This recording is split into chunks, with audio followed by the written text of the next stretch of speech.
I'm sorry, internet. Hello, internet friends. I had not seen that image until just now. Welcome to the Thomas Show.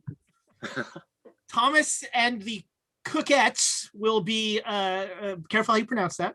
Will be joining us tonight. Thank you so much for spending part of your geekend with us. We really appreciate it. We are the Great Dane Society, and we are playing Call of Cthulhu in the Old West.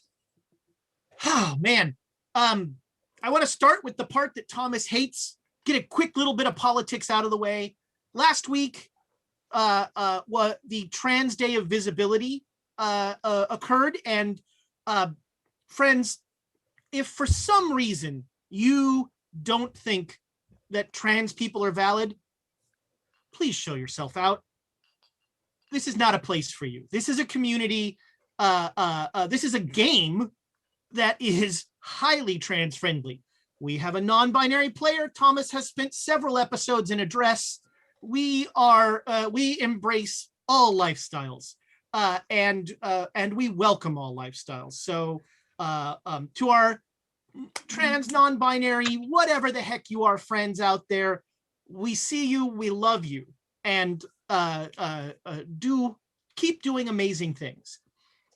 Will you say all are welcome here? All are welcome here. That's right. That's right. Yes. I distinctly heard Rachel laugh in the background. So we have just a few quick announcements, and there's been some complaints about one stream member bogarting all the tea, and so we have, until we can figure out how Bomb Clancy is rigging all of these tea contests, we are not going to give away any more tea. We don't know how you did it, you master criminal, but we know you did. Oh, do you know how she did it? Oh yeah, Bomb Clancy is Nightbot. Oh, maybe just blew this thing wide open. I have never seen Bomb Clancy and Nightbot in the same room. Me either. It's starting to fit. Wait, Nightbot, take off those glasses. Let's see if that tells us. All right, so yeah, that's it. Until we get to the bottom of this, no more tea. That's it. Sorry. This is why we can't have nice things. I'm just, it's, honestly, I'm not mad. I'm just disappointed. That's really what it is. We have another week of fictionalized pretending like we know what we're doing entertainment just for you. It's Monday. It's Dragon. Are they back to Dragon? I can't remember. I don't know. Dragon. We're back to Dragon. Dragon of Ice Spire Peak is here. And if you aren't on our Discord, I would say it's worth it to jump into our Discord just to hear Squeal the Bard like recapping the episodes line by line as he's catching up. It is a dark window into his soul, really, is what it is. And then getting drunk and having a very long, fun conversation.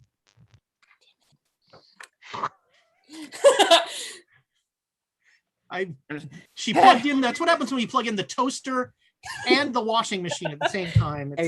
Something goes skitsy. I don't even. Yeah. But yes, I like how we have hand signals now where Thomas just does that and you're like, yeah, I got it. Yep. It happens often enough that if I see that, I start swearing. And then there was one time where I was actually like, I'm riding a tiny scooter. Like, oh wait, no, don't unplug your microphone. No, seriously, I was like, is something wrong with my mic? Shit. Riding a tiny scooter. Why were you riding a tiny scooter? No, it was something about a dog. He was like doing the puppy paws. Wow. So Monday, Dragon of Ice Spire Peak. Then Saturday, it's the doubleheader. And don't forget, exciting new time for Rime of the Frost Maiden. They start at noon now. Think of it as it's a brunch game at this point. Now you can. I ate Cheetos all the way through it, so it's definitely a brunch game. It's a way to start your day drinking. It's that's what you can do. I had a wet so nip on standby. I hear that things got really interesting in Frost Maiden today. Yeah, yes. In fact, if you don't mind jumping to that section of Thomas Does Math, yes. We will start from the bottom up because of that great call out where we had an HPK half party kill on Rhyme of the Frost Maiden because we got 500 bits from Lady Bedivere for the players in honor of her terrible mistake earlier in the day of touching the artifact. And look, if they didn't want it touched, why'd they put it there? Yeah. Exactly. True. Exactly. So she's one of the people who was turned to dust.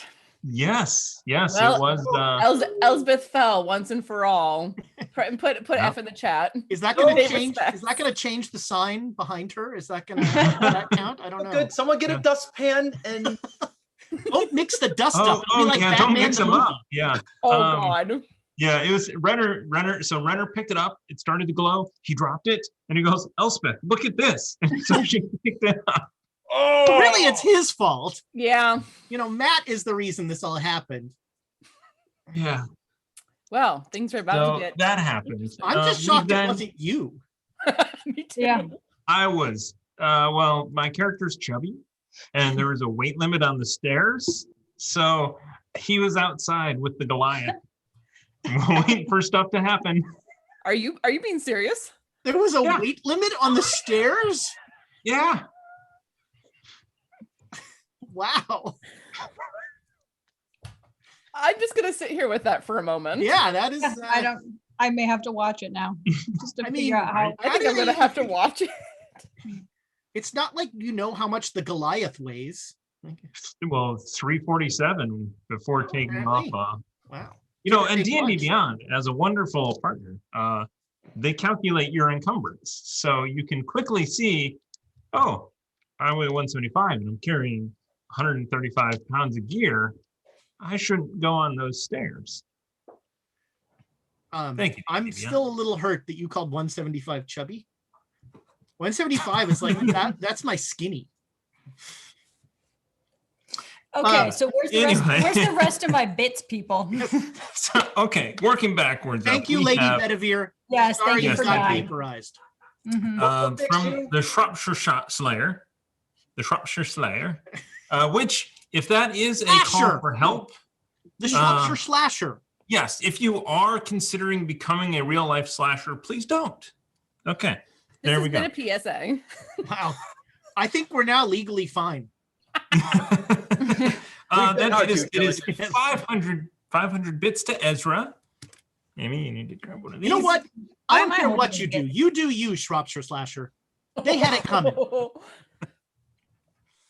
We do not endorse real life slashing got the feed. unless it's crisis. Slash all Or the prices fiction. you want. Yes, I fully endorse slash fiction. She's actually what she is. She's the Shropshire Kirk Spock writer. That's what. There we go.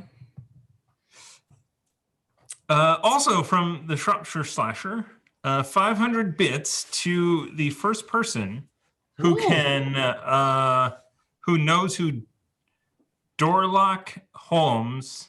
I cheated. I know who it is. I probably should not have written this out and just read it from here. Dorlock Holmes and Inspector Watkins. Who I they feel are. like I should know that, but I have never heard of this. Isn't Inspector Watkins the guy from Inspector Spacetime? Reginald? Nope. No? Ibidi. That's all, folks. Ah, there we go. It is a Blood Really? Bunny, huh?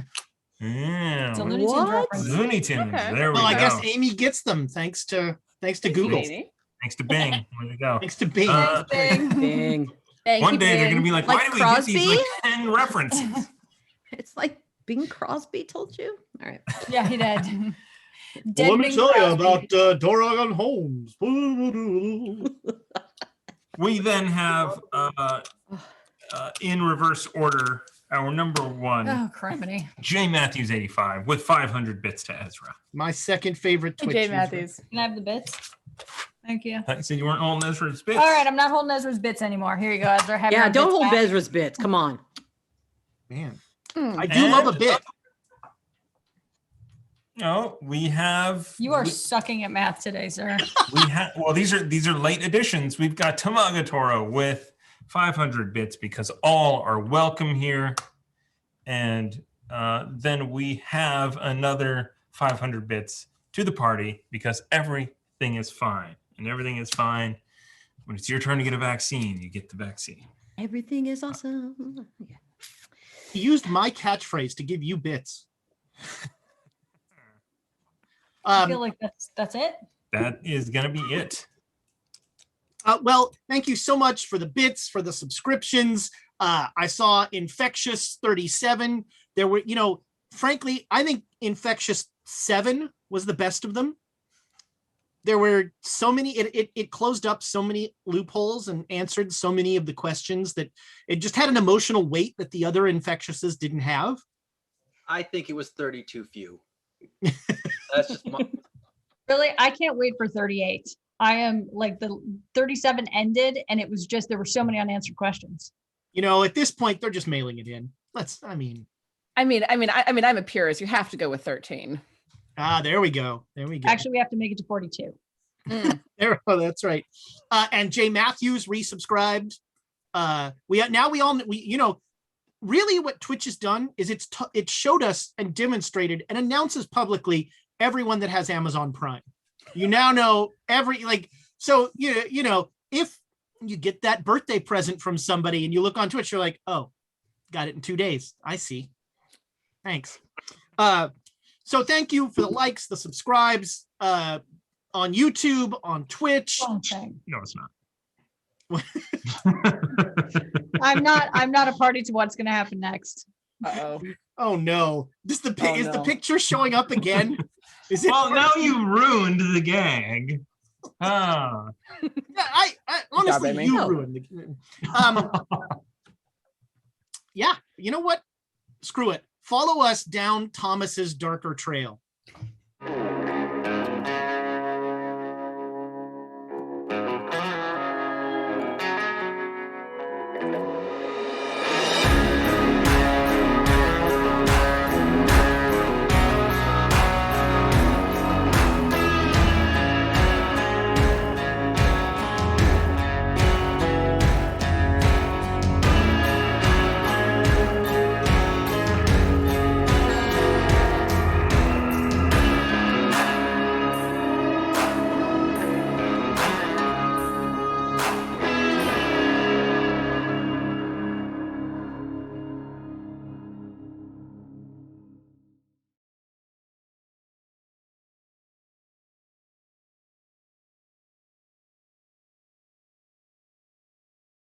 To everybody. We're back, and we're back.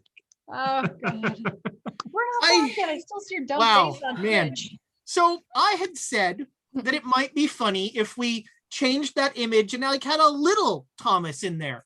Little did I know that, that's a lot of Thomas is all I'm saying. That's a lot of Thomas. Give him an inch, he'll take a mile. Yeah, give him an inch, he'll upstage us all. That's Mhm. So we're just gonna move swiftly on and not mention Amy's hat, which is, I think, 2 sizes too small. I'm not sure. It's It's like- hang on. it's- This is There It's you not go. quite small enough to be the steampunk, I'm wearing a tiny hat. Yeah, Wow. That's cute though. I like it. Ciao.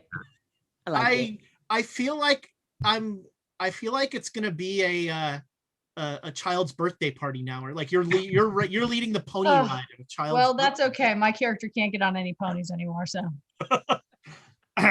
Oh man, there's a joke in there.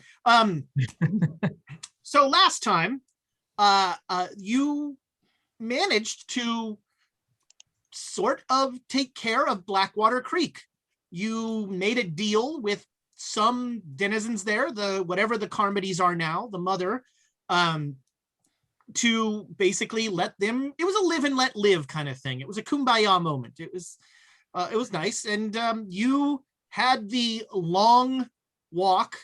The long walk back to the masters. When you arrived, he was very understanding, and took care of you guys a little bit, let you relax, spend a few days, calm down, and you gained some sanity back. And now you found out what happened to your compatriots from the Pinkerton Agency, as the master says he ate them. So if I may, Elias, during that week long where we were probably all taking turns carrying the gold, he would have written a number of articles, Sure. just to be prepared to be mailed out as soon as we get to a place that has a post. Yeah, I think that is your next move, is to head to somewhere where you can telegram and mail and that sort of thing. And you're looking at Fort Collins. You're going to head north to Fort Collins, which is very soon going to have a completed railway up to Cheyenne. And through there, you can get from Cheyenne, you can get anywhere on the east-west line. So during that week, we're gonna start out in a we're gonna start out with some exciting radio, because during that week, you guys can do your skill checks. Hey. So go ahead, and again, Can I get my 500 bits for my tiny hat? My tip of the tiny hat to you. Give my bits. Thank you, tiny hat. NBC 457. Thank you. I'm gonna need my sanity is gonna need all the bits they can get. There you That We should also point the official disclaimer from the Shropshire Slasher: not a real slasher. I repeat, not a real slasher. wow. very important. I mean, like we said, we've established there are different kinds of slashing. Yeah. Yeah. Very true. All right, so I want to fail, right? Yep. So, Now ooh, people are I'm not- questioning I'm if they're not- even from Shropshire. Ooh. That you know what? Ooh, I Because failed. people lie on the Awesome. internet. Awesome. Rachel told me she was a 6'2" black man. She And still might be. Hey, you know what? Let's not judge.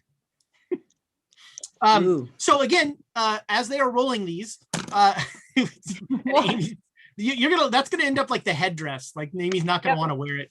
I'm not gonna be able to get it off. Skill checks are the character advancement in Call of Cthulhu. So what they're doing right now is every skill that they successfully used in the last couple sessions, they are rolling that skill. If they fail the roll, they get to add a D10 to that skill. So this is now when you want to miss rolls. And obviously, the higher your skill, the harder it is to get that. Can we use inspiration to No. help miss a roll? Sure, I'm fine with it. Yeah, if you can convince someone else to let you waste inspiration like that, I'm all for it. Well, I'm just rolling. I gotta change these dice. I'm rolling too good. Here, use these. They're Too terrible. well. Nice. The other. Oh my God, What? Tigerian What? just reminded me. Birds of Paradise, friends, the official dice of the Great Dane Society. I will roll no other dice than Birds of Paradise. Oh. So Ezra, quick question. I don't know how to put that in the chat. Do I? What do I? Oh, there it is. If I use Latin, Yes. do I get a check in that? Yeah. Okay, I can. Okay, good. Man, I hope Andrea doesn't watch this. What's the See if I can fail this Cthulhu Cthulhu? mythos. See if you. I'm pretty sure you can fail Cthulhu Mythos. Ooh, you know what I did not roll though is Fighting Brawl. Somehow I succeeded on Fighting Brawl at some point. You want to know what astonished me? When I passed my occult check, and I only have the base in occult. Oh man, So I went up in occult today. there you go. That Ooh. will come in handy, I'm sure. Yeah, probably. Did not go up in spot hidden or psychology, though. Two of the things that I actually wanted to. Well, again, as the higher your skill is, the harder it gets. Yeah. Psychology isn't actually all that high for me, though. It's only 50. But Yeah. You know, there's a weird bell curve in Cthulhu where it's like somehow when you're playing, you feel like 30 is a good skill. Mhm. 30 is like that sweet spot where you're like, I'll make that roll. And if it's higher, you're like, I should have made that roll. Right. But it's a very strange thing. I always joke, like the bellwether used to be drive, where everybody would just keep the base and drive, and they'd be like, I should be able to roll 20. That's no problem. I got a good chance. Swim is the one that I keep looking at and going, Yeah. why? I almost always put points in swim. That is because when you need to to roll it, you need to roll it. Yeah, you True. do. That's the problem. Yeah. It's not like climb is something where I kind of feel bad putting points in that, because when you need to climb, you're like, I guess I'll go another way. I guess I can't do this. Like there's no real, generally there can be, but I actually put points into points into climb this time. Yep. Although my highest skill has yet to be actually used. It amuses me. Me too. pilot. I'm interested. No, that's Thomas. No, No, ride is my highest skill. Oh, Oh, well, get ready as you jump from a horse to a train, Yeah, I can do that. ride will come in handy. Isn't that jump? Is there not a jump? No, there is a jump, I think. Yeah. There's a jump, but ride would be like controlling the horse to match pace, and then Convincing the horse to get that close to a train. yeah, and then like swinging your leg up appropriately and making that jump without the horse being like, nope. Yeah, I can't imagine they like that. I know. I just hold a are gun we- to my are we- horse's head and like, do it. Horses aren't smart enough to understand the threat. Maybe you're I really want you to dirty Harry your horse. Julie, what happened to Jeez. your camera? oh, I'm looking at my screen, so it's sorry. Slowly but surely, Julie just disappears from frame. Whoa. She's being This devoured by just in. Jenkins. Oh, my favorite baked goods based wizard. The Muffin Mage. Muffin mage. 1,000 bits for surviving the mother. Oh yeah, Oh, thank you. The mother also survived us. yeah, it's true. It's true. How are things on Drury Lane, Muffin Mage? Uh-huh. Dreary Lane. Yes. All right, everybody got their skill checks in. No. Right. Sorry. So, still. You over the course Yes. of you spend several days there. You've got a wagon and two horses now, and you have you've healed any damage you might have taken. Some of you still have some ugly disfigurements. Yeah, I was going to ask and- about that. And some permanent con damage, although you gained some strength, so that's good, and some permanent appearance damage. But and I think you still have a couple bottles of that whiskey. If you bring that anywhere near Susanna, she will shoot it. I'm not going to say where the whiskey came from. It's just going to be in a shot glass in front of you. Yeah, Susanna might If be you off want to whiskey. kill her, that's a good way to go about it, my friend. Was there, sorry to interrupt, No. was there a reason that everybody wasn't dead in town that was drinking the whiskey? Well, so the guy who came out of the water was an example of what would happen to you if you had drank most of the whiskey. But most of the people in town were still at the level of where you guys were, with wounds, seeping wounds, that sort of thing. The sheriff was actually a cultist, and he didn't drink the whiskey at all. He was already worshiping the mother, and that's why he kept wanting you to kill the Carmodies, because the Carmodies were trying to like horn in on the mother, and they'd been taken over by the water, and so he was against the Carmodies from the start. Oh. So you strike out from the masters, saying a hearty farewell to him at night as you're going to leave in the morning. He tells you that you're always welcome there, and you head out, and after about 4 days, wagons are a little slower than just being on horseback, but after about 4 days, you make it to Fort Collins, which is, it's a town. There's a good size there. It definitely has telegram and post facilities, and it is there's a stage, so the mail travels through stage. The train, the rail line is not complete yet. And you're able to, so Elias, I think you're mailing some stories in.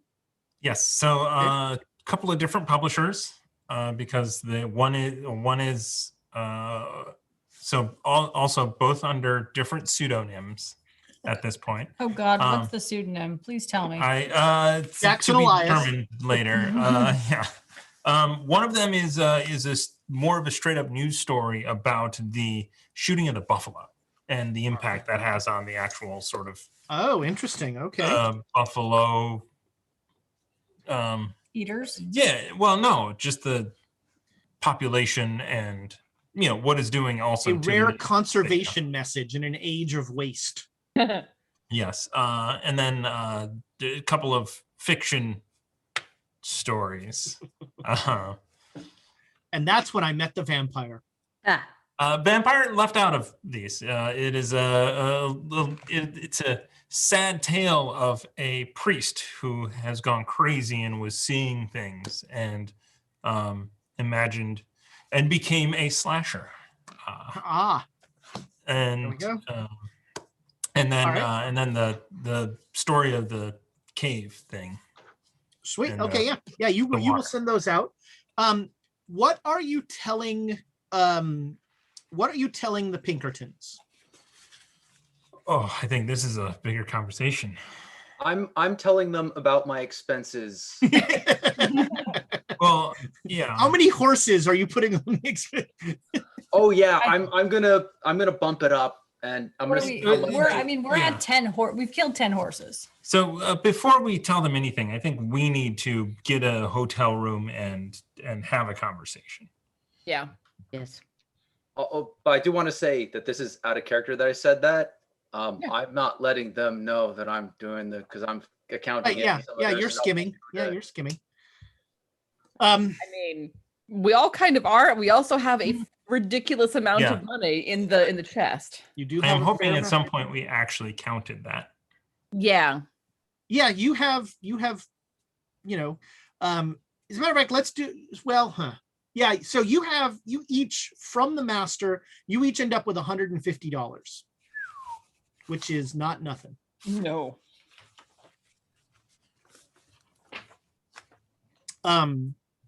And yeah, you managed to get a room at the Rocky Mountain Inn. And it is, you get several rooms and you're set up there. And the good news is you all look bedraggled enough that no one thinks you have money. So like you don't really get hassled that much. Also, people who come in just a wagon tend to not be the people you want to rob. So you manage to get rooms, and your wagon and your 2 horses are put up in the hotel's stable. And yeah, you can figure out how you want to communicate with our friends at Pinkerton.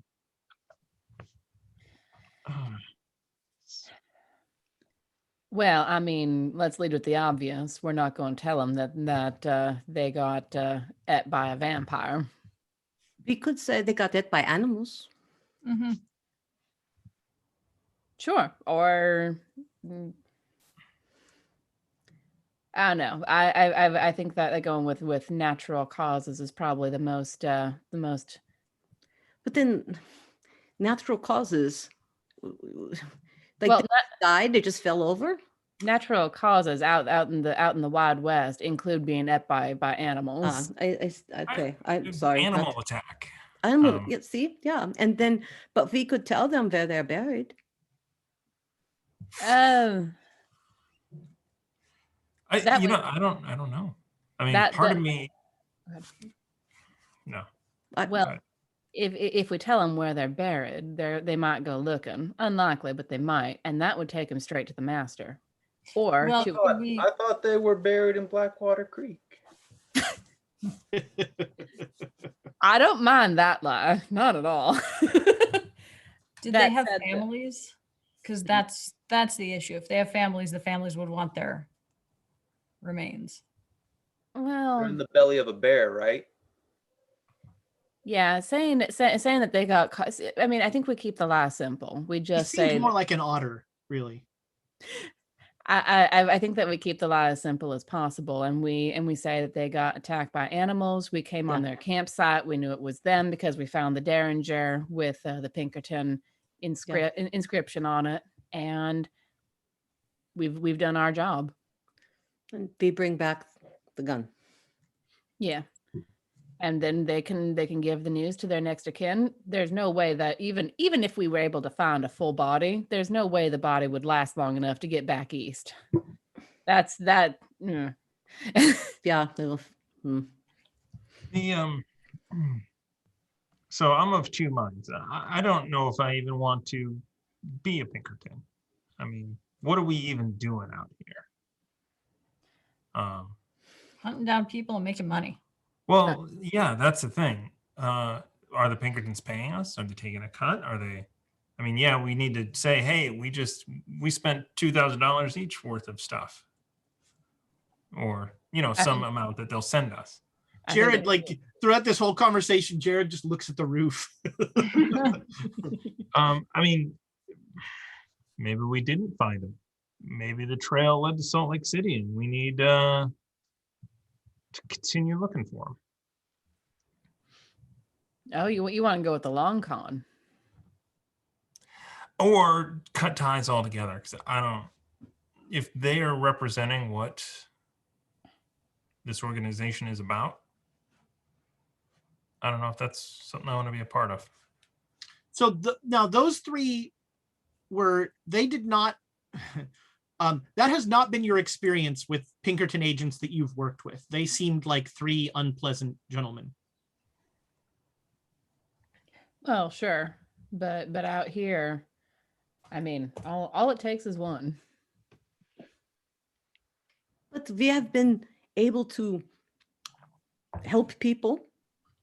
We have been able to find out all sorts of horrible things, though, but we need to tell them about this so they can get other people who can help.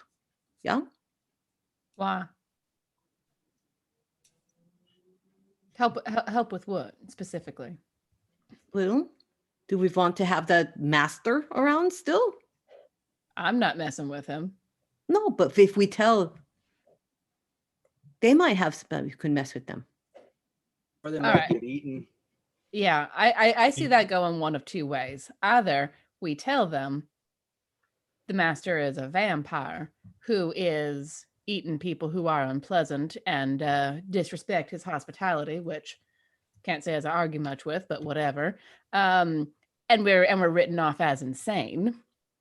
Or we don't tell them and they go out there and they get it because they don't know what they're dealing with. Yeah, that and go Blackwater or any of these places. We need to let people know. There's a middle option for that one. You leave out the part about the vampire and just say that he ate them. Yeah, cannibals. I'm not saying he's not a vampire, but a part of my mind is not accepting he's a vampire. All I know is that he said that he ate those people, and that's the only thing that I fully believe. We've dealt with some really weird stuff. At this point, if someone says there's something, I'm just going to be like, all right, until proven otherwise. I'm your fairy godmother. You haven't ever given me nothing. So that's disproven right there. And then I expect $10 under my pillow tonight. I enjoy that the one person in all of your adventures who's actually been nice to you is the one you're all trying to get rid of. I'm not. I No. like him. I want to leave him alone. I mean, oh man, I can't believe I'm going to say this. But can we leave any of this be? Blackwater Creek, still out there. Yeah. Stillwater, still out there. I mean, these places are full of unexplained, just, I don't want to say evil, but really it's evil. I mean, Here's our Blackwater- episode title. Yeah, I don't want to say it's evil, but it's evil. It's I mean, the master was nice to us. And on the other hand, if he's a vampire and ate people. Sure, he ate obnoxious people, but is that something we can let stand? Yeah. Honestly, yes. But the Blackwater Creek and that mother, I don't like that we left that. I mean, if they're planning to stay contained and they're, so enraptured with themselves and their mother, I don't see any reason to go poking a bear. That's what they told us. I don't see any Uh-huh. reason to believe them. I don't believe you. That thing gets out and spreads. I'm just saying I'd like to go back with a whole lot of fire and see the whole thing burn. Well, we have two things here. We did our job, what we were supposed to do, and find out about our compatriots, and we go back. That's our job. But what about all the bad things? Do we need to tell somebody about them so somebody else can figure out what to do? We don't have to figure out what to do. That's not our job. But it could be. Who's going to pay us to do that? Good question. Hmm. I can go back and start hitting metal again.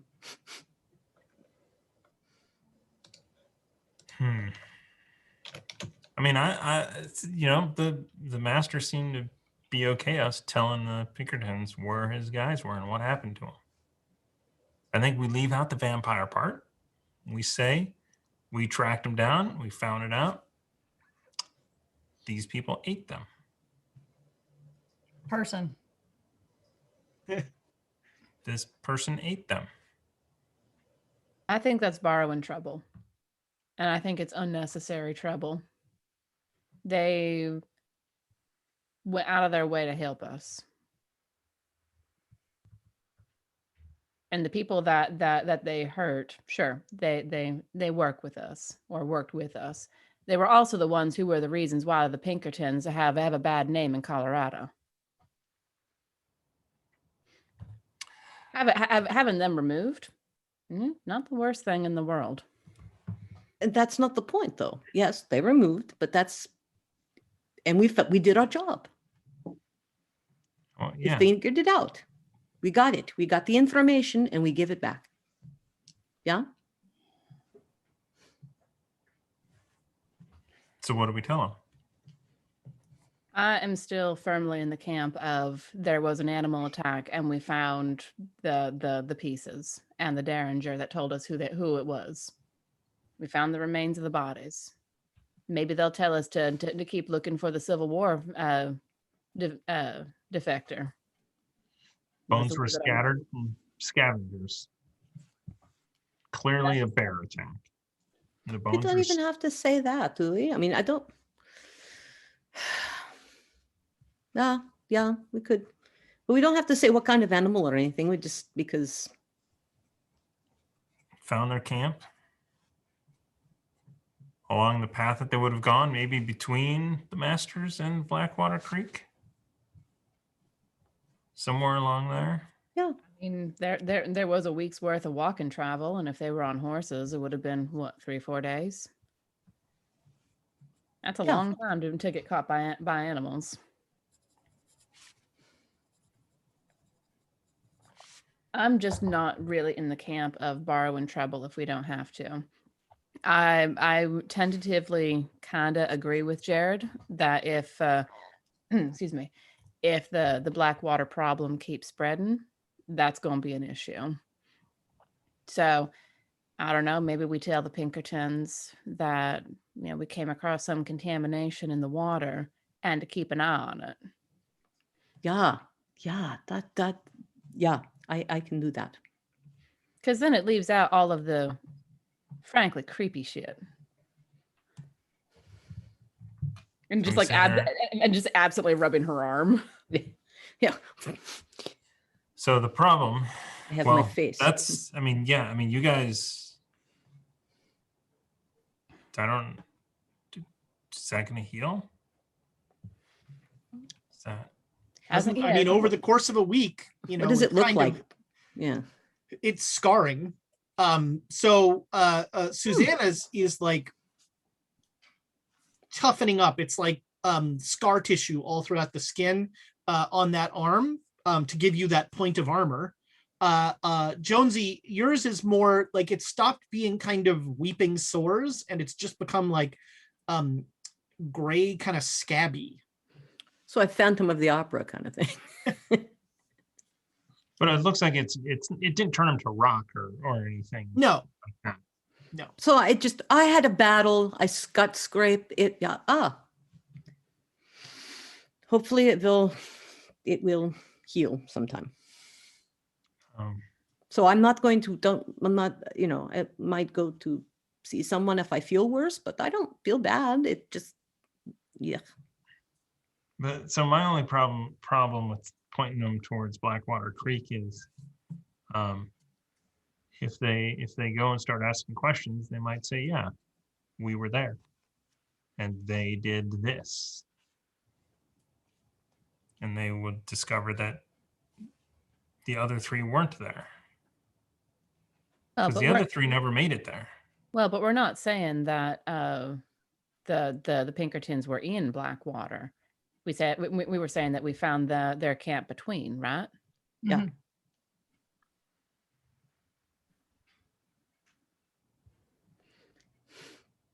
Telling the truth without telling the whole truth.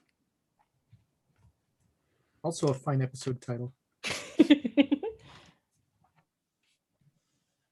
Maybe the organization knows about stuff like this. That would be something that would be good to suss out. Find out if they know about, vampires and weird whispers in the wind and some critter that latches onto an ankle. Maybe. Yeah. That's a fun telegram to send. Hey, what do you guys know about vampires? No, but Well, we could say we talked to people who have these things, and have you ever heard of this before? Yeah. I'm sure, though, that unless they have experienced it themselves, they're going to dismiss it as old wives' tales told on the frontier. Then that's their problem. So how's Abe? What do you think? I think it's time for a drink. I can't focus on any of this right now. You got to get your flasks refilled up. Yeah, I do. I gotta clean one out. I gotta buy a new one. I think just buy all new ones at this point, Yeah. man. Yeah, $5 gets you 2 new flasks and all the whiskey you can drink for. Nope. Nope. Switching to vodka. I need to be able All to right. see through it. Vodka is actually not that common. Rum, there's some rum. Okay. Yeah, because it's an American. Yeah, rum is good. All right, so here's a proposal, I guess. I think that we're gonna have to communicate some stuff via coded message over Telegram, and then I think we have to write a longer message. So we followed them, we tracked them down, we found their camp somewhere between, somewhere outside of Blackwater Creek. We then went into Blackwater Creek and discovered a whole host of bullshit. You don't have to code that. You can just write that. And describe what happened there. BS is cheaper. You pay by the letter. Mhm. Tell them it was a cult, right? Just there's a cult. Well, yeah, but there was a cult with water that was attacking us. But I think we it was laid bad out. water. I mean, contaminated water. That's And right, no. And I mean- let's see what happens.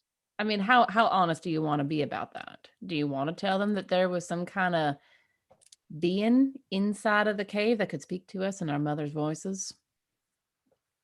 Whoa, that's terrible. Yeah, it really was. Ugh. Yikes. Oh, Have my mother tell me to set my bed every fucking. can you imagine though? That might be like a tourist destination for the right type of person. I don't know if I don't know if I What? ever want to meet the person. that I that's want a for. gal just like the gal that married dear old dad. Ugh. Jackson Elias, I wish I could. I wish I had psychology.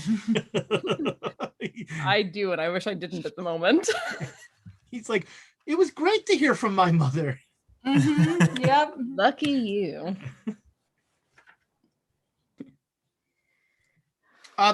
You also anticipate like to sort of buttress Jackson's like short message and then fill in later.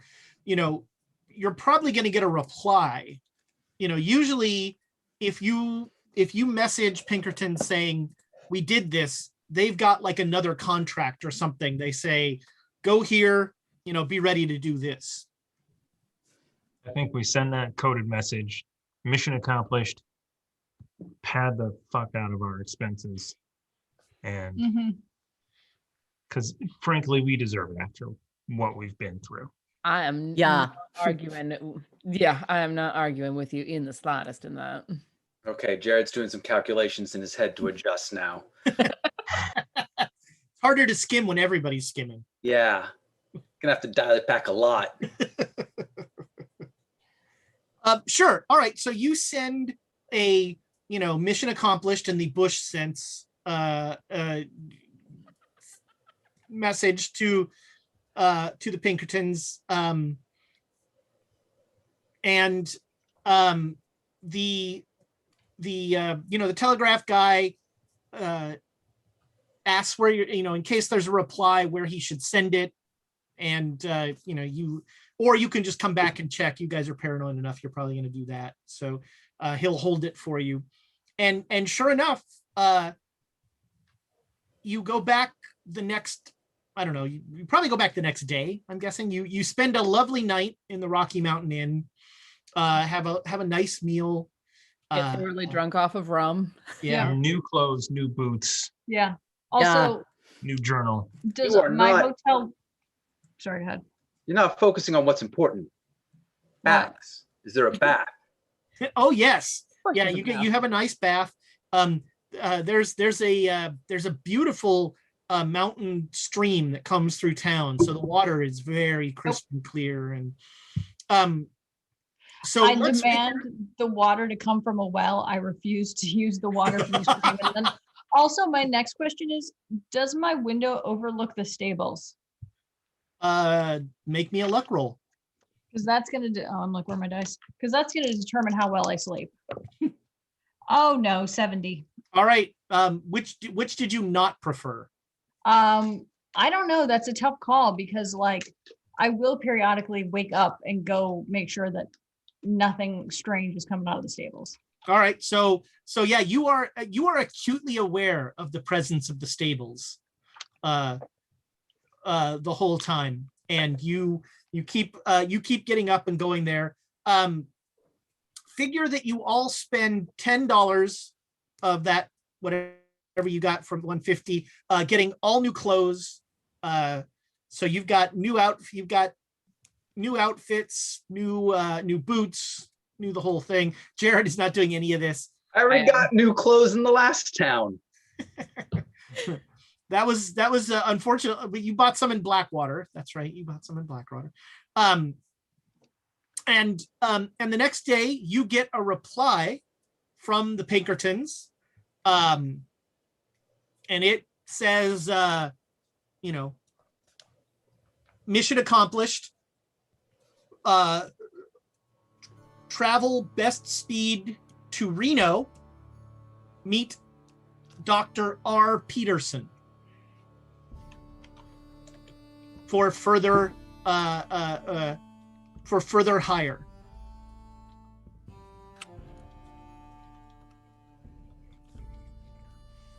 And it also says reasonable expenses approved. So do we get more cash? Yes, with the wire is another $100 each.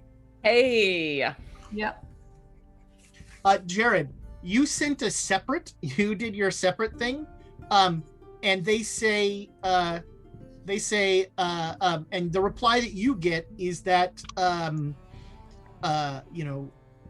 they mentioned that they sent, that expenses were itemized, to the group. But sorry about the horses. Here's $50.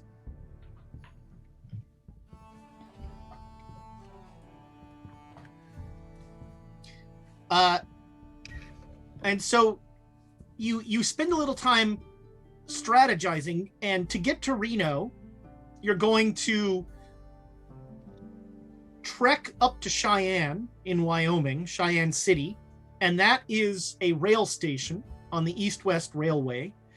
And you'll be taking the train from Cheyenne to Salt Lake and then Salt Lake to Reno. Reno has only recently, Reno's a very small town at this point.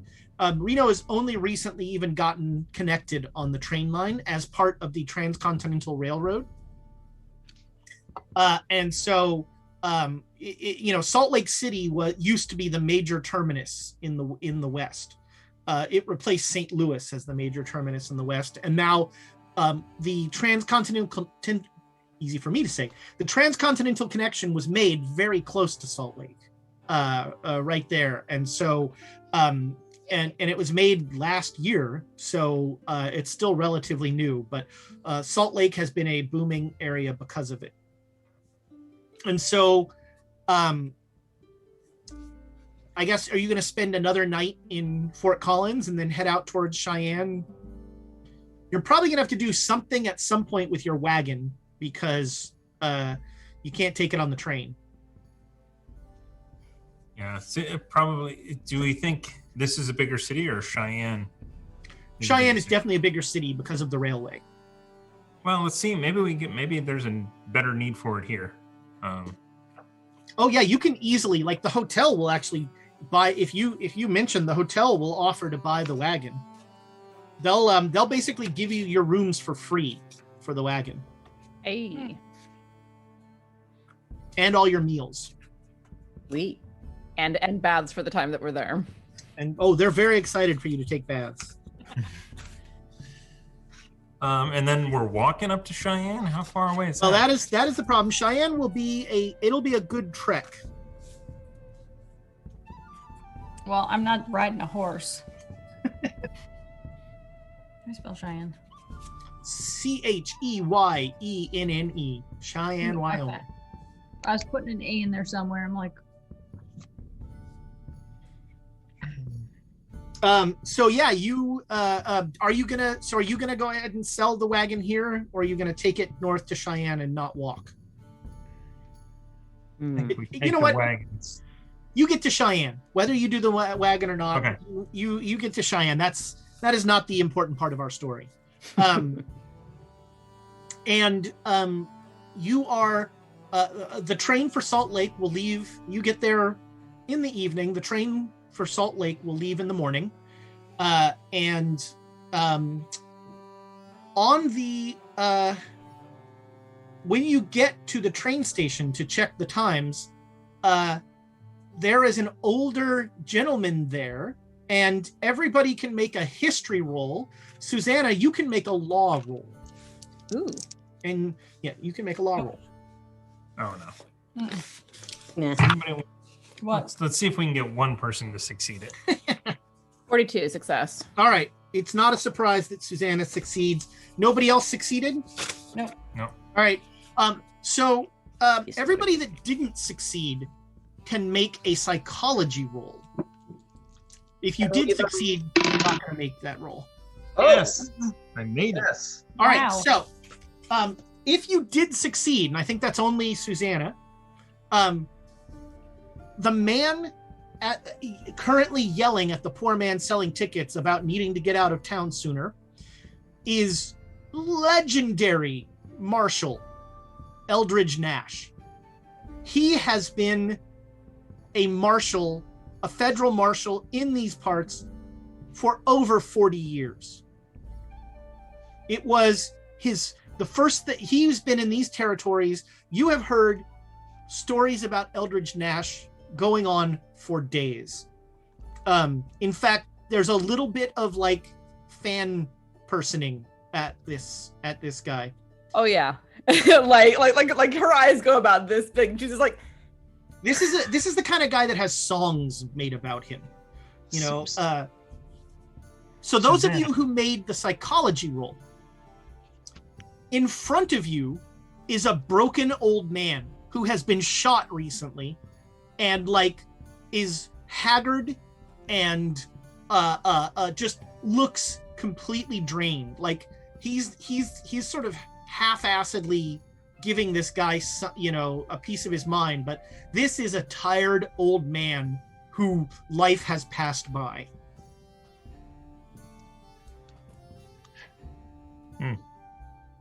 Well, that's sad. It's gonna be Mhm. us Say. someday. Elias has got that look in his eye. He wants to talk to that guy. That's gonna be us someday. Someday soon with the way we're going. Oh my God, I cannot believe What? What is it, we're Susanna? going to be No. on the train with Eldridge Nash. Yeah, who, Eldridge Nash. You have a, oh my God, no, he's a marshal straight out of legend. He's the kind of person that every young marshal is told about to be like, you want to be like that fella. Right, Tom? Like a smelly old Okay. hobo. I mean, look, he's been out here for decades. Just the kinds of things that he's done. I I wonder wonder what what kind he of has thing- seen. Exactly what I was thinking. I wonder Oh. what he has seen. He's brought in whole gangs himself. Mhm. Yeah, and he wants to get the hell out of this place. So maybe we should also want to not be here. Well, I mean, we're planning to leave on the same train, so let's get the tickets.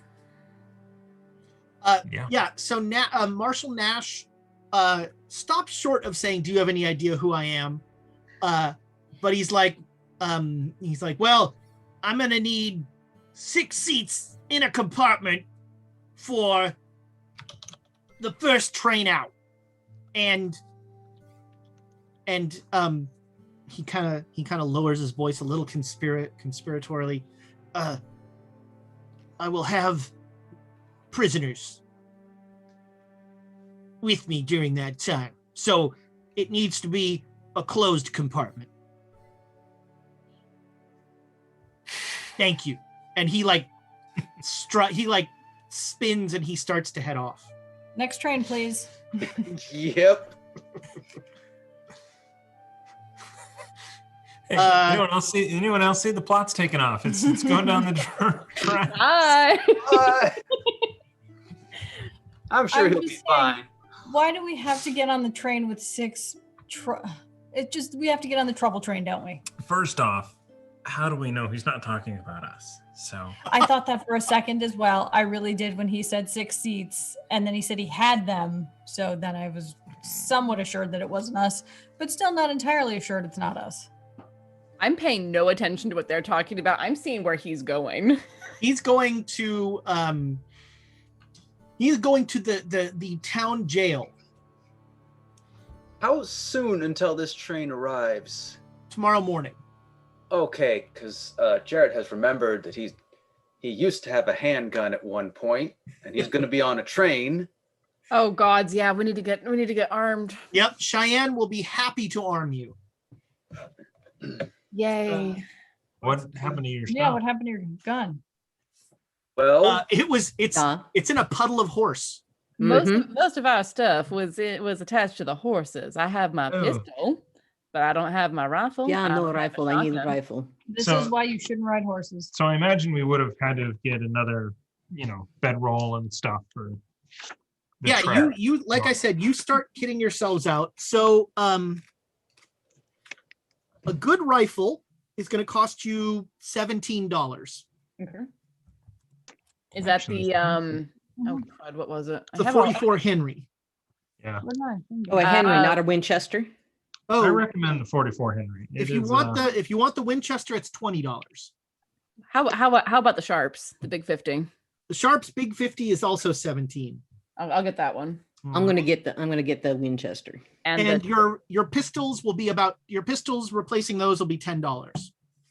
what about the 12 gauge shotgun? The 12 gauge.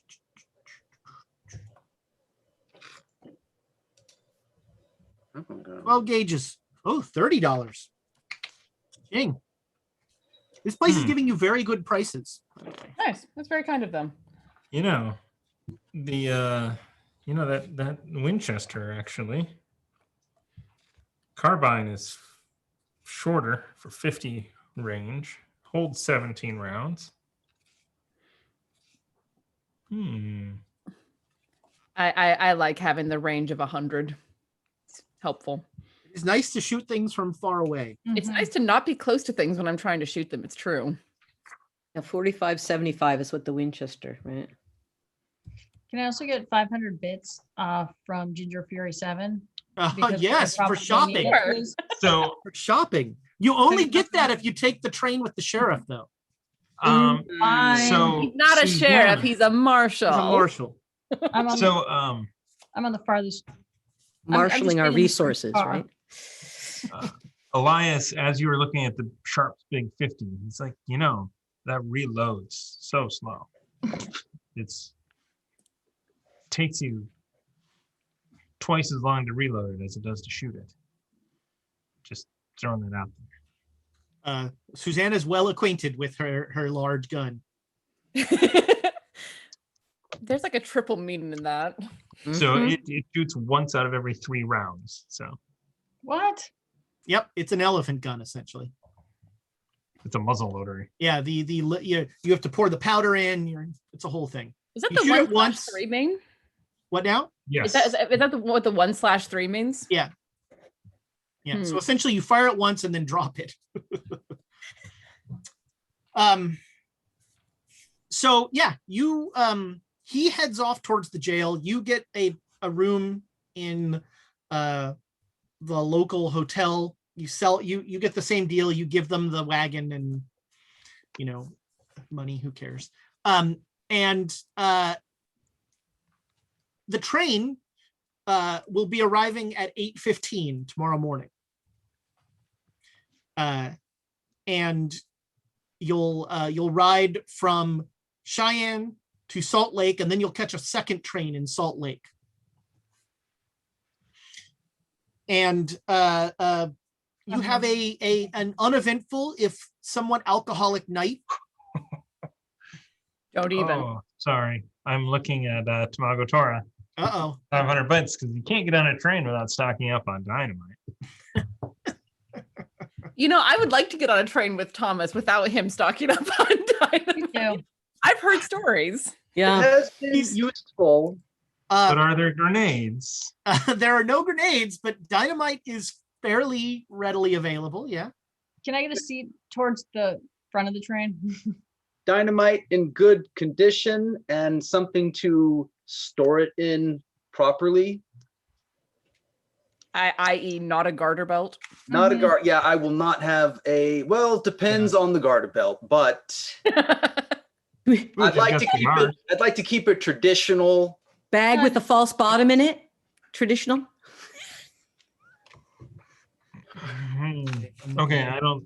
Speaking of which, when does the next train come after this one, just in case? After that, it is the next train to Salt Lake is the next day. Okay. So can I in Elias's mind, Oh boy, here we go. he is considering buying a typewriter. So Oh wow. if there is one for sale. Now, if he thinks that he's going to have to run away from this train at any point, either having it exploding behind him or on fire, he'll wait until he gets to Reno. I mean, Elias doing that calculations, so looking at the you're window. more likely to find a typewriter here than in Reno. Reno is still a one-horse town. Maybe Salt Lake. Salt Lake think- you could certainly find. Yeah. Okay. So I'm like, if I can make it to Salt Lake without blowing anything up, maybe then I deserve a typewriter. As a treat for not blowing things up. How much is that other gun that you were talking about, Thomas?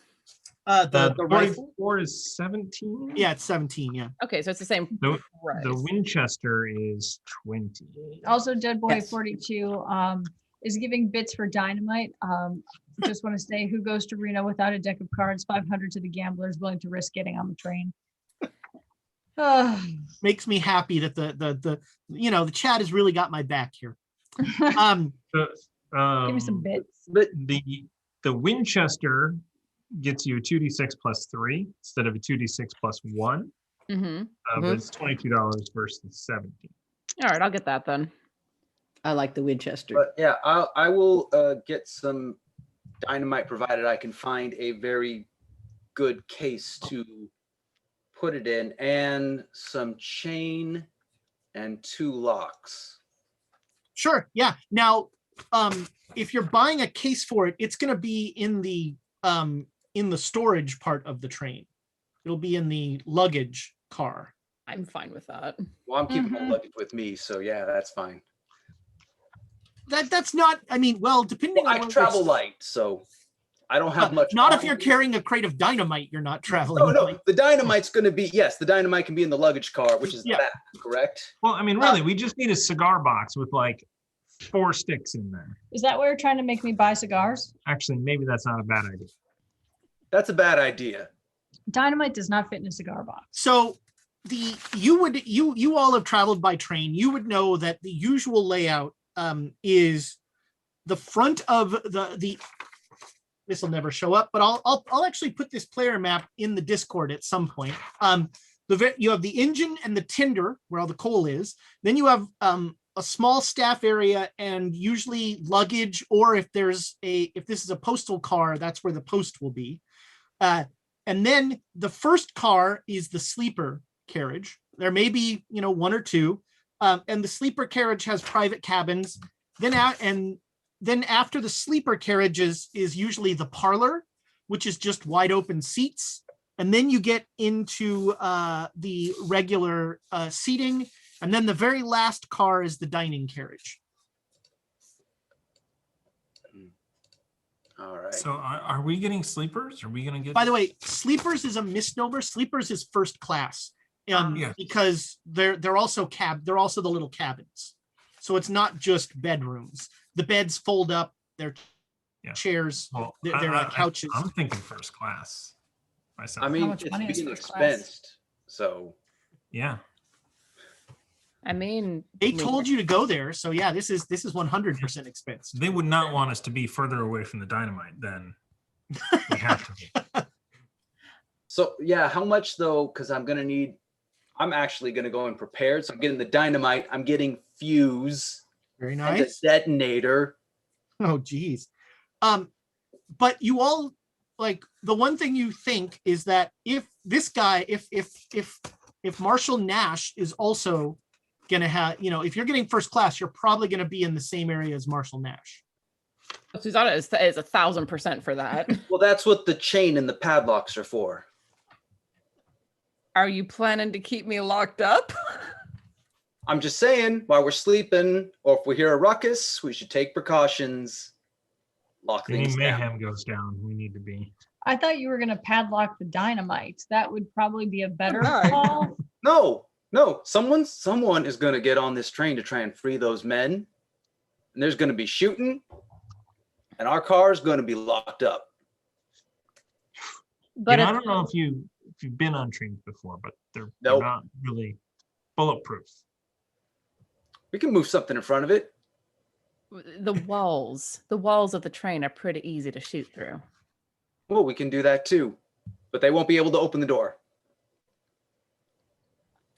But if we can't Are we- open the door and Marshall Nash needs help, then we won't be able to Yeah, and I help was going to them. say, then you can't go dynamite out of the door either. Or other people who are on this train. We have We're not bringing the dynamite. Right? What are you guys talking about? If there's trouble, what's wrong with all of you? If there's trouble and a federal marshal needs help, it's kind of my job to go and help said federal marshal. We'll let you out, and we'll lock it Especially back up. someone like Marshall Nash, for God's sake. Let you out and lock the door. So wait, then we need to practice the secret knock before. Ooh, speaking of the secret knock, when I was shopping, Speaking of the secret knock, I picked up these, and he hands each one of you a harmonica, What? so we can communicate. I don't know Morse code, much less harmonica Morse code. We're gonna have like Harmonica Morse code. It's pretty clear. If we hear on the other side of the door someone playing a harmonica well, we don't let them in. Because it's an imposter. I mean, I'm thinking like, everything's fine. It's like, everything's bad. It's like, just like it's just as high as Why it can didn't you be. just buy a bunch of dog whistles? Because you couldn't hear them then. We can't hear dog whistles. That's kind of the point. How I many, love anyway. this. This is good. how many sticks of dynamite am I getting? I'll trade you a harmonica for a stick of dynamite Hey, at this point. they cost the same. And they're honestly equally dangerous. Feel the same In way. the wrong hands. Yeah, I in mean, the wrong hands. Yeah, I heard Now that I you have a play harmonica. at the wrong frequency near dynamite. I mean, there's a reason why Bard is a martial class. Ha. All right. So yeah, there is a very strange day of shopping. Yeah. You should have And- gotten them engraved. That would have shown you really cared. That would have cost way too much. You spend a lovely night in the hotel. Nice meal. Not as good as Vienna. No, definitely not as good as Vienna. Oh, speaking of which, that night, Shit. Jonesy, you wake up down 3 hit points.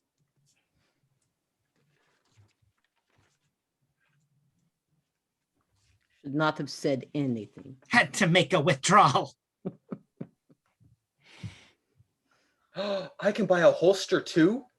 For What were dynamite? you carrying it? A bandolier of dynamite. That's what you need. No, for a gun holster.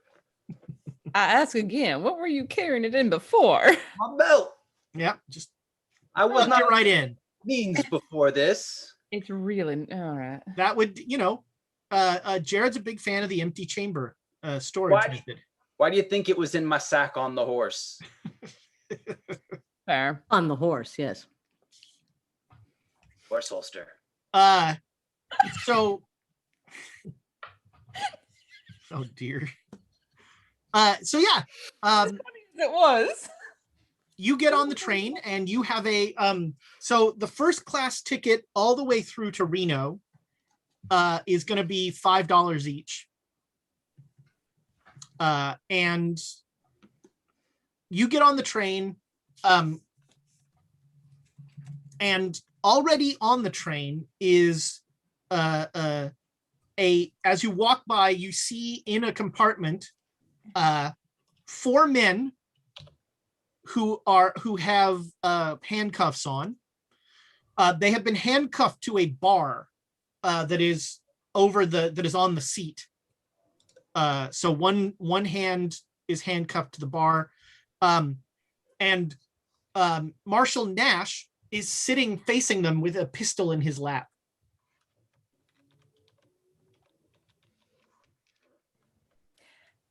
I'll linger for a second as we're passing, just to take in the scene and get a look at my hero, but also get a read on the situation to see if this is something that I might actually have to step in and help with at some point. I mean, he's one legendary man. He's brought in whole gangs himself. But you would not feel comfortable with four guys. These seem like 2 of them seem like let me correct myself. 1 is a woman, and 3 guys. 2 of the guys are very veritable gorillas. They are big and huge, and 1 of them seems like kind of the leader. He's kind of weaselly, and he's looking at you. Okay. Can I, in like a recognize me kind of way, or? No, in like a size up. He's noticed that someone is he's noticed that someone is paying attention, and that's interesting to him. Okay. He's filing this away. All right. I will file away that he has filed away this particular bit of information. There's a lot of filing going on. we need to hire an intern to do all the filing for us. Just like, take in the situation, assess what's going on, tip my cap a little, and tip my hat a little bit, and keep walking. Okay. Make me a spot hidden roll. Okay. 67, just made it. All right, you needed a hard success there. There is, you spend a little time looking at your hero. He seems to be, like I said, he's facing them, so he's kind of leaning away from you, and but he's got one hand on his pistol and seems to be keeping an eye on the gang. Actually, could I ask for an inspiration to try and get a hard success on that? Because I've got a 70 in spot hidden. I'm Go good. for it. Good. Oh my god, I got a not 3. Well, there you go. All right, I'm assuming that's a critical success. Yeah, my spot hidden is a 70 base. All right, with a critical success, it is clear to you that Marshall Nash is having some visual he doesn't see so well. He's definitely like squinting, and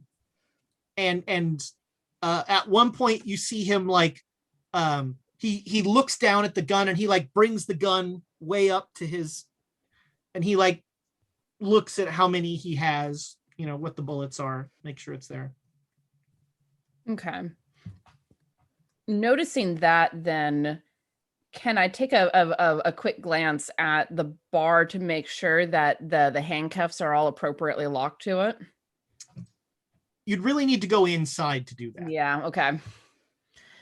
But now I'm nervous because I'm like, oh, yeah. Nothing bad ever happens on trains. I feel like that should be the episode title. Yes. All right. You know how Jared feels. So I hope that was okay. I went shopping through the book and Sure. bought some Go to things. town, yeah. Okay. Yeah, you had all yesterday in lovely Cheyenne. I'm missing some stuff, like price wise, but did I have trouble finding anything? We can. Cheyenne has a very good market, and anything you couldn't find in Cheyenne, you could probably find in Salt Lake, and you'll have a couple hours in Salt Lake. I was just saying I don't know the prices of it, so I'll need you to tell me that later. Sure. Wolf Trap is $2. Yeah, I attached that to the door. Boy, Yeah, there are some that you like. Your suitcases get loaded onto the train, and there's like thunk.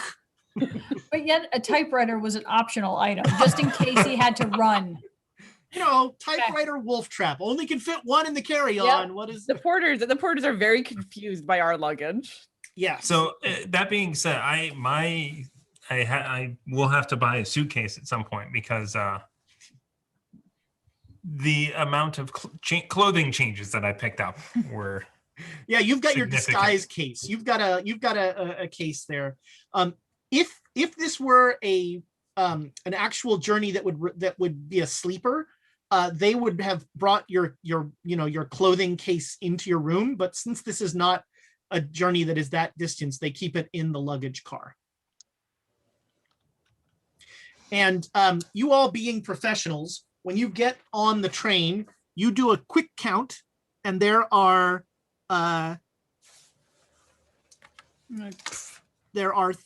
two sleepers,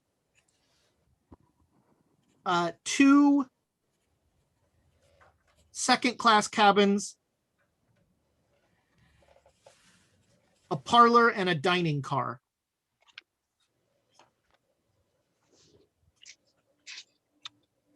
How lockable do all the doors seem? Like the cars between the cabins specifically, but our door as well.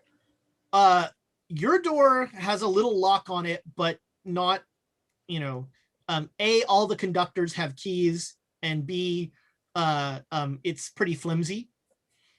Okay, and between the train cars, is there anything I could wrap a chain around and put a lock on? Yeah, there's you could probably do like the door handle, and there's a pipe. There's like a pipe for the water in the washrooms. And now it will never come up. Thank you. So you said that there's one or two first class. There are two first class. Are we in the same cabin or the same car as the marshal? Do you want to be? Whatever you guys decide, you are either in it or not. It's all your choice. Do we want to split up? You want to? Yes. No. Ooh. Yeah, I want my own compartment. Abe might. Yeah. Given how we tend to be, Abe might want to be nowhere near us. Yep. I'm going to sleep in the dining car in case anybody asks. Go for the parlor car. There's a bar there. Mhm. Oh, yeah. I mean, I want to be in the same car as the marshal, but I also understand why other people would not want to be. And we are having our own room, sleeper car. Yeah. You have your right. own. You have your own compartment. Okay, I didn't know if we So- had our own room or if we had to double up or whatever. Okay, so I currently see one vote to be in the train with them and one vote not to be in the train with them. So that's two to be not in them. I thought it was split up. Didn't we agree to split up? It looks like everyone but Susanna does not want to be in the. no, I'll go with so wait, Susanna. are you splitting up? That is the voice of a GM who is way too excited about the answer. Oh, but I will stay with you, Susanna. I appreciate. You've got reservations. Which kind of reservations? The kind of reservations where like I don't want to do that, or the reservations where it is I'm in that car. Oh, yes. Mhm. Or that marshal's not making out of here alive. Which means we're not making out of here alive. Exactly. If they take over this train, we might have a real hard time of it ourselves. As That- long as wait, is he on a car closest to the engine. He's in. Yes. Yeah, he's in the very front car. Closest to the dynamite. Yeah. No, the luggage is in the back. It's in front. Luggage in the front. Why would you put dynamite in the front of the train? I think that's a question for you, actually, not for the It's not a question for me. the people who run the train. There's 8 sticks of dynamite up there and 2 gallons of kerosene. And and firewood and a blazing stove. I mean, And a And a nothing. wolf trap. Yeah. and a partridge in a pear tree, stars and stones. So I think we're gonna stay in that front car because I don't want my stuff that I just spent a lot of money on getting stolen. I want to be in that front car because if Nash, this is the player speaking, not the character, but Nash is not going to have control over them because he can't fucking see. So that being the case, I want to be close by so that when things inevitably go wrong, we can help. This is Nick speaking, but I put dynamite on the train for Ezra, and I'm going to be on the farthest I can see from the dynamite. Oh, know, you're a giver, Nick. I think you put dynamite on the car for Thomas. Oh no, because I've been on a train with Thomas and dynamite, Me too. and And we ended up walking all through like southeastern Europe. Europe. yeah, I was happily on the drinking. Is Thomas the only one that died in that? No, Jill was there. Oh yeah, Jill died. That's right. I think Lots of someone else people was died. stupid enough to stay there. Yeah. All right. So, I'm glad you- parlor it is. so you are not splitting up, is what I'm hearing, and you are gonna be in the Yes, compartment yes. with the sheriff. Yes, I'm splitting up. All right. Getting away from the dynamite. All right. Here's the thing. I'll stay with them as far as when the bar car kicks me out. Oh, the bar car will be open as soon as the train starts moving. Like you could go to the I will parlor be in the now. bar car. All right. And while we got a little downtime here, we have the Shropshire Slasher. Technically not a real slasher. 500 bits to Ezra to blow up the train. Oh, positive? well, Yeah. Are we positive that they are not an actual slasher because they do seem to enjoy mayhem? Here's the They other just- thing Like too. they like the slash mark, that's If Thomas Describing blows up the everyone. train, do we get I that mean, back? now that there's bits on the line, I gotta blow the train up. Jeez. Ugh. It's only 500. It's not that. So you all right, who is staying in the front car? Who's staying in the second car? Just you can give me a 1 or a 2 fingers. Front. So we have split. All I right, mean, then. technically, it's the first car and the fourth car. Right, you're in the parlor. Yeah, yeah, that's right. Right, but my things are in the first car. Jared, you as you go back to your seat, coming out of one of the largest cabin, closing it, is a walrus of a man with like big drooping mustache, dressed like he's wearing like jodhpurs and like a khaki work shirt with the sleeves rolled up and a red kerchief around his neck.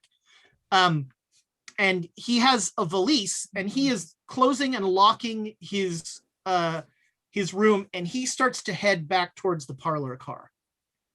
And he is paying you no mind at all. Oh, good, because I was paying him no mind at all. Wow, we're getting like dueling bits here. The Muffin Mage gives Thomas 500 bits to blow up the train. And then Duke Fleeg, really, I think, not getting the spirit of this whole thing, gives the players 500 to escape alive. I just... That's not how that works. Well, my question is that conditional? Do you only get it if you escape alive? Is that...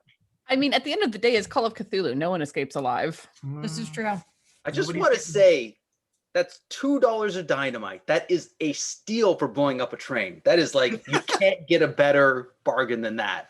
That's Unless you get requisitioned a grenade or something. All right, Abe, you head down to the parlor car. Mhm. And there is already there's a spirited card game going on.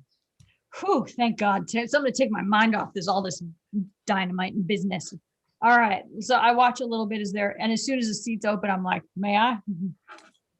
So the walrus of a man is there, Mhm. and he just sort of gestures you in. He doesn't really seem to pay much attention to people, but he will he'll sit there, and there is, let's see, a man and his wife are playing, and they will introduce themselves as the Mr. and Mrs. Bose. And they are talkative and chatty. And, they're speakers. Yeah. Yeah. No Do highs, no they lows. to me, do they look married or do they look married? You know what I mean? Is there nothing to suspect about them? Is this the Rockford Wow, I'm Five? trying to decide from Abe's like how I meant they I meant seem the like card they seem table. married, although the man, Mr. Bose, seems to make a psychology roll. Let's see Yeah, how I should've- emotionally intelligent Abe is. Oh, sucked it. Nope. All right, yeah. Nope. It seems I like just want to Wait, know. we have a lot of inspiration. Maybe we inspired this role. well, even better. What does Abe want to believe? Yes. yeah. Abe wants to see if Mrs. Bose is attractive, if he's got a chance. Oh, this is 100% a cougar on the prowl. Sweet. This woman is bored, and her husband, who is he seems to be very protective of her. He's kind of watching her very closely, but he keeps getting distracted by the card game, and she'll actually step away from the card game and go and like talk with other passengers, and he keeps looking back wherever she is. Okay. Yeah. So I'm just going to continue to play cards. All right. So yeah, you play. You come to learn that the walrus-like man in front of you Dutch. is Duke. Lars. His name is Lars Lars. Manning, Ooh. and like the first time you speak with him, he just goes, yes, so nice to meet a fan," and he hands you a signed picture. And he doesn't even listen to what you say. Okay. I just fold it and put it in my pocket. I'm just Right. like, But as you play cards with him over the course Mhm. of, an hour or two, you come to realize he starts talking about he's an archaeologist, and he's done all sorts of digs, and he starts telling all these stories about the incredible things he's seen in Peru and all of this. And he'll every story he tells somehow ends up with him as the hero, mhm. and So- usually ends with a bunch of natives being slaughtered. Often the natives are like people he hired, but regrettably they were trapped inside the cavern when the dynamite went off. But I made it out with the idol. So I asked him, Lars, Mr. Manning, what are you doing on this trip? Like, where are you headed? Where's your next adventure, sir? Well, I'm going to Salt Lake because they've asked me to do a presentation. On specifically any of the sites, or is it just in your expertise in general? Well, expertise is the right word. They've asked me to give a presentation on my recent adventures in Mesoamerica. And what, pray tell, what interesting finds did you uncover there? Well, there's a wealth of hidden cities that haven't even been unearthed. Mexico, or as I like to call it, Mesoamerica, is a treasure trove of antiquities. The Olmec civilization was highly advanced. They had knowledge of the calendar that was unparalleled for its time, far ahead of the European sense of it. Interesting. And their stonework is exquisite, worth a pretty penny, I might add. Fascinating. And you, Mr. Bose, what do you do for a living, sir? He's a businessman. He an investor. Okay. I was like, perhaps you've heard of my father. Make a credit rating roll. Oh yeah, it's an 18. Oh, and my credit well. rating's like a 70. So that's like, is that an extreme success? That is, yeah. Well, we only use oh God, what's your last name again? Froman. We only use Froman sausages in our restaurants. They are the finest. Family secret.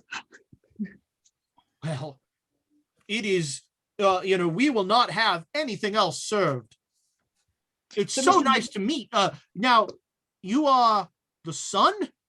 Correct. I met your father once in Chicago. Yep. He's a fine man.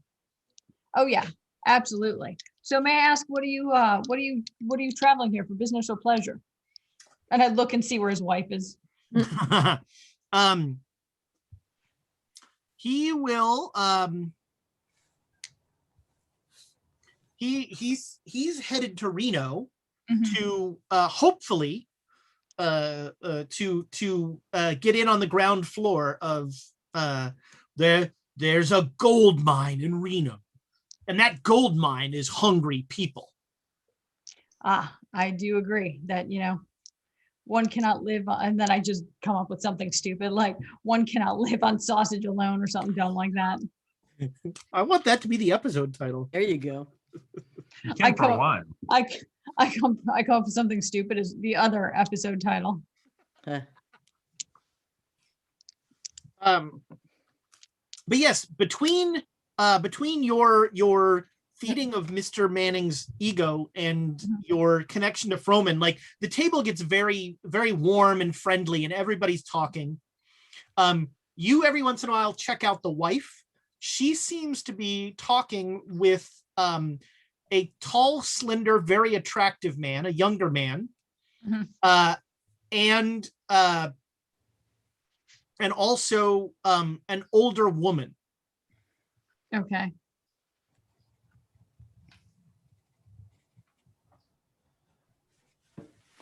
And so that's the trip to Salt Lake. And you make it to Salt Lake, and you're going to change trains. Everyone gets off this train, and it is that train is heading up north. This your connection comes in, and Do you need to blow up that train for the bits before it goes? How does this work?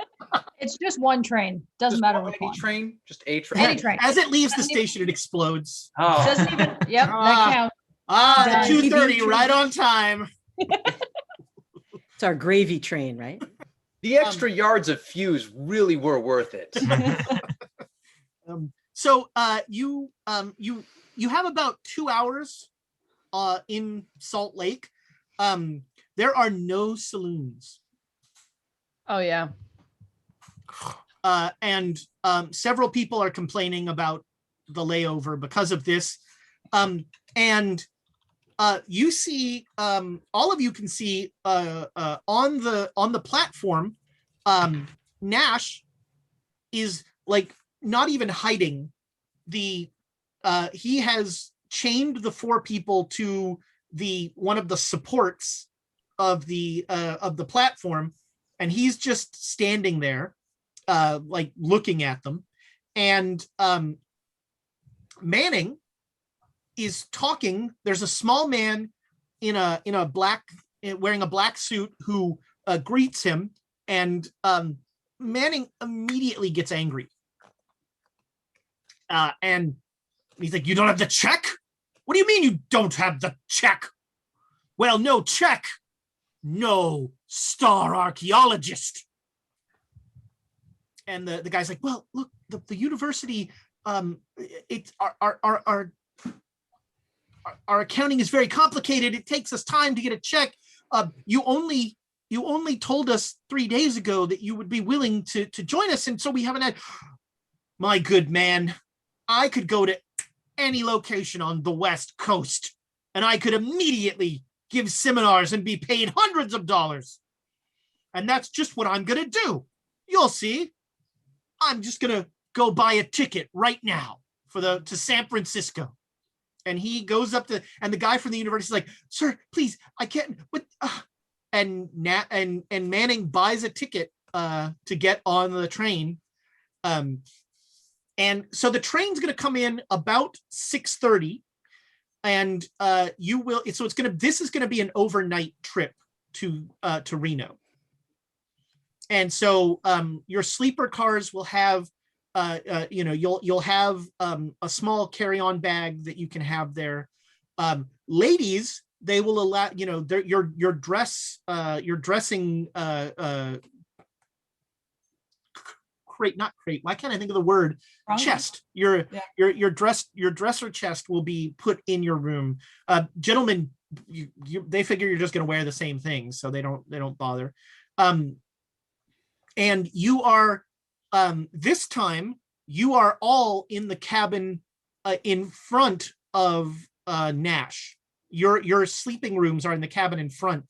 Nash does not have a sleeper. He has that same closed compartment that he chains them all to the thing, and he just sits there. And as you get on that train, I think it's time we take a break. So, because I've got banana bread waiting for me. So I was waiting for it to be in. We will be back just as soon as 6 people can use 5 bathrooms. I don't know why that gets me. Banana bread. Go see your doctor if that's happening to you, because that's a sign of something bad. We'll be back shortly.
Yeah, that's right. And that's why that picture is going to be smaller. God damn it.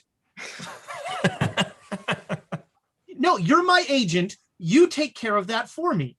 That son of a bitch was standing in front of me 3 times as tall. All right, Irv, it's taken care of. Thank you. Thank you. You should have added, I know he's 3 times as tall. I'm wider. You know, sometimes you just have to call your agent to get these things taken care of. I'm so glad Irv could make that happen and make Thomas not loom over all of us. Okay, hold on. A Guinness beer with a shot of amaretto. No, I think it's Guinness beer with a Ooh. shot of Fireball at the top. I can do that. I have the ingredients in my Oh. kitchen. I agree with Tiana. It's got to be whiskey. I have nothing Yeah. to add to this conversation. It really does need Oh. to have at least some whiskey to it, because otherwise, I mean, that's been the whole story. Ezra, Yeah. not even sarsaparilla. Yeah, that's right. That would be Yeah, my it's a root beer with Fireball. There you go. There you go. Oh, a I know virgin- exactly. That's That the sounds virgin down great. darker the down virgin Ugh. trails. That's the most disgusting thing ever. That will take you down darker trail. Yeah, well, as you black out, yes. All right, so you are boarding the train. It is mid-evening. And I want to change one thing. For dramatic reasons, you are in the same car as Marshall Nash. I am going to do we have line of sight of his car from our car? You're in the same car as him. Car. I mean, from cabin to his. Not really. Okay. how many cabins are in this? Bomb Clancy says there can't be any tea in the drink because she won it all. There are Okay, but Bomb, we agreed, right? I help you out, you help me out. Yeah, cool. there are 6 cabins and then 1 large deluxe cabin. So you and the marshal are each in one of those 6 cabins. I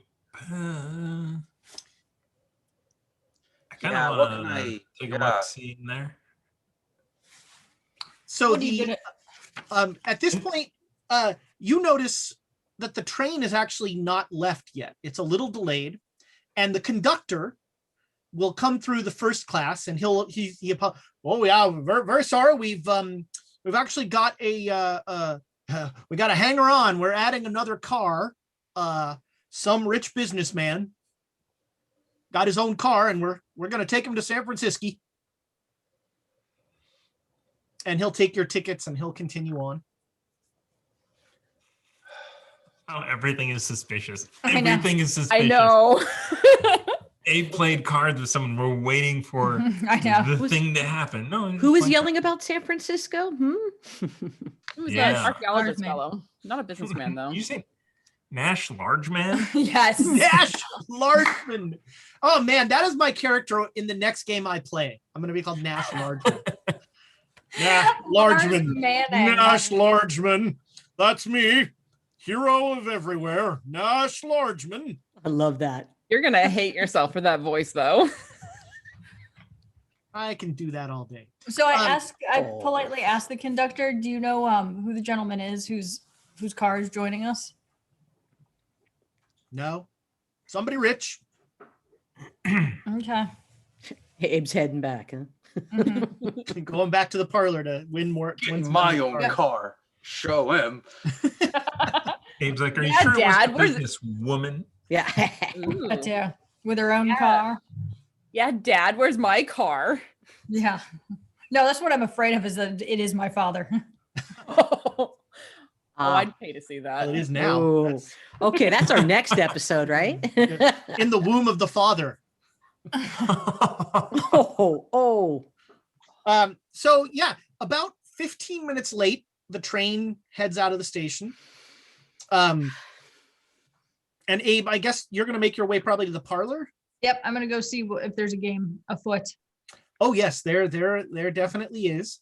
And you see again Lars Manning and most of the same crew. And after you sit there about 10 minutes, let's see, description of this guy here. What's Jared doing? Jared's first trying to figure out how he could, if there's anything he can do to like barricade this door. I don't think there is. I think he might start heading away from where the luggage and the prisoners are. So towards the parlor again. So the parlor, and then behind that is the dining car, and the dining car will be open for dinner in about an hour. Okay, so I'll wait in the parlor for the dining car. Yeah, that sounds good too. There. Yep. I did forget my Morse code harmonica. And it's That's the only thing that's going to save you. I got my Elias looks looks on the sofa in your room, and there's a harmonica there. He's like, no. In fact, I will take that harmonica to Abe. Wow, that is the most emasculating thing that has ever happened to Abe. As a man walks up, he goes, "You forgot your harmonica." Everyone at the table starts laughing. And then the joke I come back is, well, thank God it's not my training bra, and then put it in my pocket. Wow. I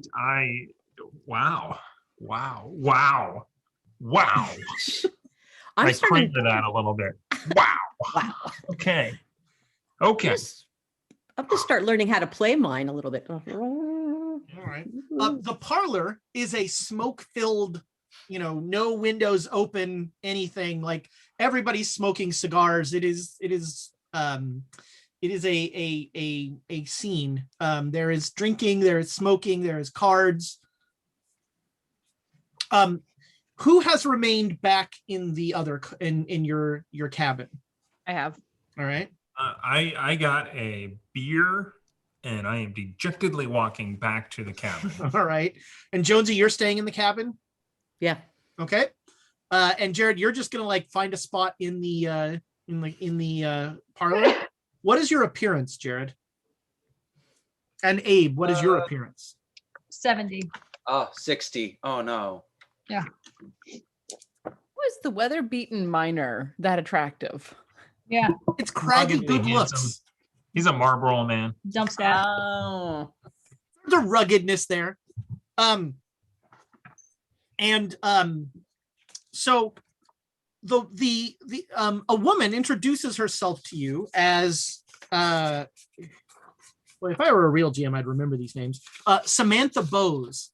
And she holds her hand out for you to charmed, I'm sure. I'm Samantha. You can call me Sam. Do I recognize her as Mrs. Bowes from Yes, Gambling this is King? Mrs. Bowes. Okay. Yeah, this is Mrs. Bowes. And so I, obviously, is it appropriate to kiss a hand at that point in time? She's offering. Okay, so then I'm gonna kiss her hand and be like, Mrs. Bowes, it's so pleasant to finally meet you and get a chance to speak with you individually.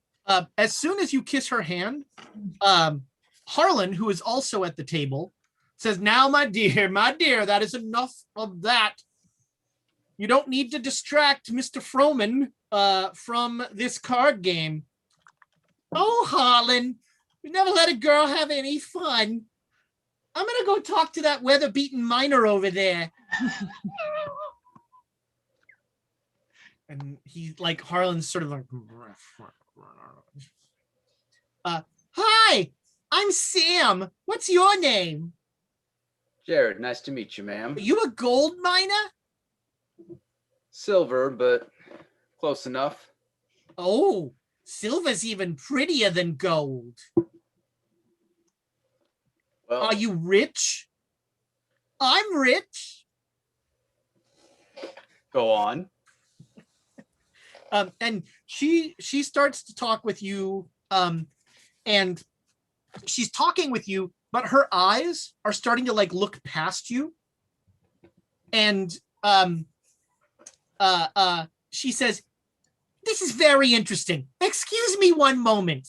And she gets up and she walks to the bar where there is a Thurston Howell III kind of character wearing he's wearing a smoking jacket, and just he's got a cravat with an emerald pin in it that is really lovely. And she goes right up to him and she just starts talking to this guy, and he leans in close and whispers something in her ear, and you hear her go, "Oh, that is so funny." And Full psychology. Was it really funny? as far as she's concerned, it was. And she is giving this guy all of her attention. And the husband just like he starts losing at cards because he's not paying. He's like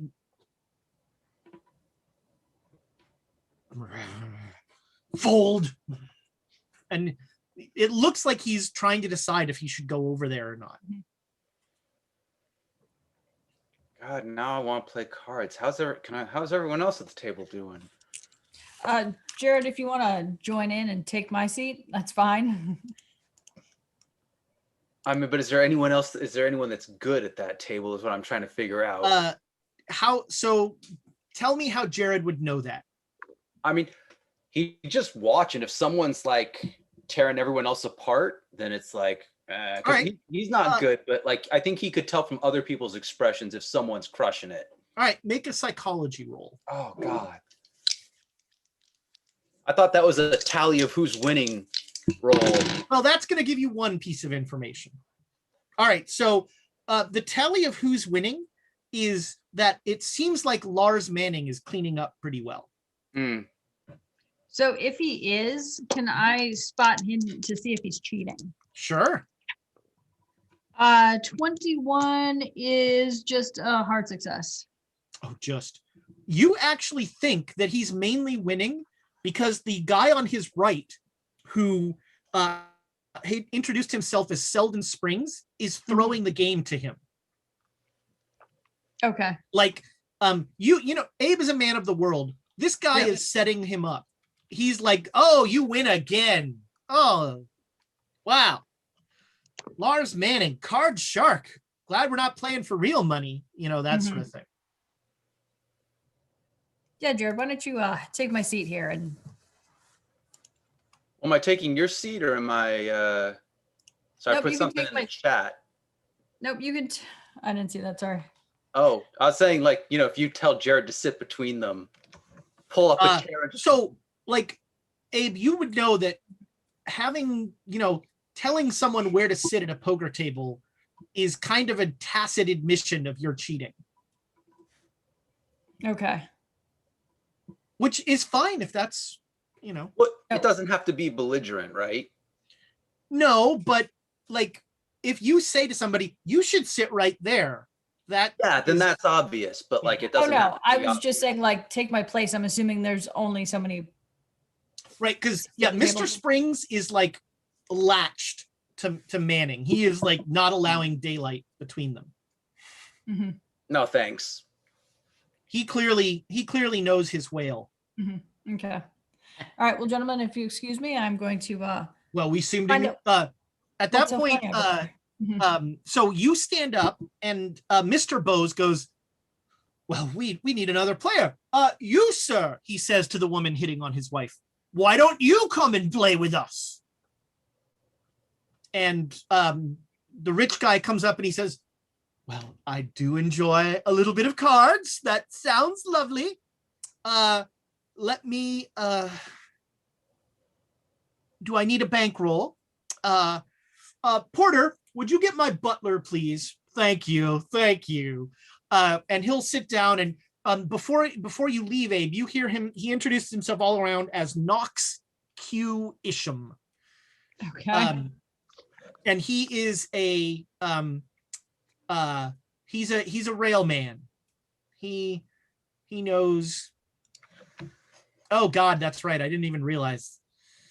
It's got to be Tidwell, doesn't it? All right, let's we're ripping up this module anyway. So I was going to say, hang on. Can't Tidwell be his butler? well, that's yeah. So yeah, he the porter comes back. The porter comes back and he says, your butler said he would be here soon.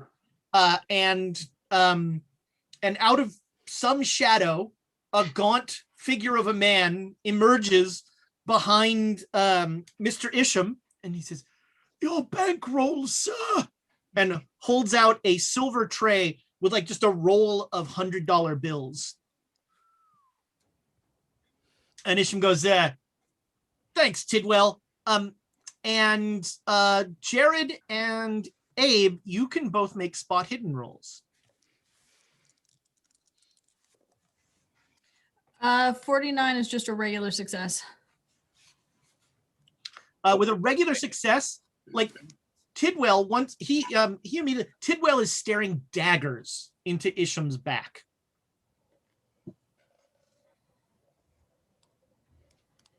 And Tidwell is standing there and like clearly waiting to be dismissed in case Mr. Isham needs anything else. And at one point, Isham looked at him and goes, are you still here? Go. God, that guy's creepy. And Tidwell flows off in an almost liquid manner. Yeah, and so that will be, dinner is served around 8. It is very good. Dinner is, there's lobster, and there is some From the Great Salt Lake? Yeah, yum. Best not to ask where it's from, but it is a lovely meal, and dinner goes on, and you you can stay in the parlor as long as you like. It will keep going late into the night. I think at a certain point, Elias will have like written as much as he could or waited for a hijacking as long as it. And Is he like this at the door? I mean, he's written. He's just standing at the door with a harmonica and a gun. Yeah. He's written the story already about how hijackers came on board, rescued these criminals, blew up the train. Who knows where they got the dynamite? So he's like, oh, well, that's done. He's gonna go hang out after dinner. We'll hang out in the parlor. And Jonesy, you're staying in the cabin, right? I went for dinner. Right. And then, But then after you're going back to the cabin. All Yeah. right. And Susanna, you're staying in the cabin as well. Yeah, I'll go get food and then come back. Make me a luck roll, Susanna. Okay. Oh goodness, what is my luck at this point? 62, just made it. All right. As you walk by, you swear that you saw Nash like almost nod off. He did one of these. Okay, I know how I react when I'm around someone that I'm a huge fangirl of. So I'm trying to think how. But yeah, seeing that and being concerned about the his safety, our safety. I'll kind of pause and like rock back on a heel and be like, oh, sir, I'm heading over to the dining car. Do you need anything? You're gonna need to knock on the compartment. Yeah. You knock and he starts. And all 4 of the chained people like look at you. And the one who is kind of the leader is like looking at you, remembering that it's the person from before and sort of smiling. Sure. And Nash will get up and let's see. What is your law skill? I was going to say, if you say appearance, I'm going to cry. 50. Ooh, all right. And like he gets up and he's squinting. And he'll say, Marshal Deshane? If you can imagine her like anime heart eyes. Senpai, notice me. Is that is you? Yeah, Marshall Nash. Forgive me. Eldridge Nash. I've read a lot about what you've been doing in the territories. Oh my goodness, sir! It's a pleasure. It's a pleasure to meet you. And like stick a hand out. Likewise. I'm glad to know there's somebody else on this train that knows what the hell they're doing. I like to think so. I just wanted to check in on you, sir, and see if you needed anything. I can imagine transporting this many people is a little heroin. And I'm keeping like half an eye on the Weasley guy because he's marked me and I've marked him at this point. All right. These sons of bitches are what's left of the Hensley gang. What do I know anything about the Hensley gang? Not really. Okay, yeah, you have heard they were cattle rustlers. Oh. Well, I'm glad you're able to bring them in. Were the rest of them caught or killed or? Most of them were killed. This is all that's left of them. They killed Samson. Like Samson is his almost like comic bookishly smart horse. Yeah. Samson was like, Samson was the horse where he'd be like, like Samson, he'd be like, which way did they go, Samson? And somehow Samson's a bloodhound, and all this thing. Sure, he's like the Lone Ranger Silver. Yeah. He like and as he says that, as he says they killed Samson, he squints and looks at the Weasley one. And the Weasley one just goes, apparently I'm not that good a shot. I was aiming for you, Marshall. Well, I'm terribly sorry to hear about that, Marshall. And like when he says that, like he almost sobs. Mm-hmm. Yeah, I mean that's a beloved partner. I'll just like reach out and pat his shoulder, trying to comfort him a little bit.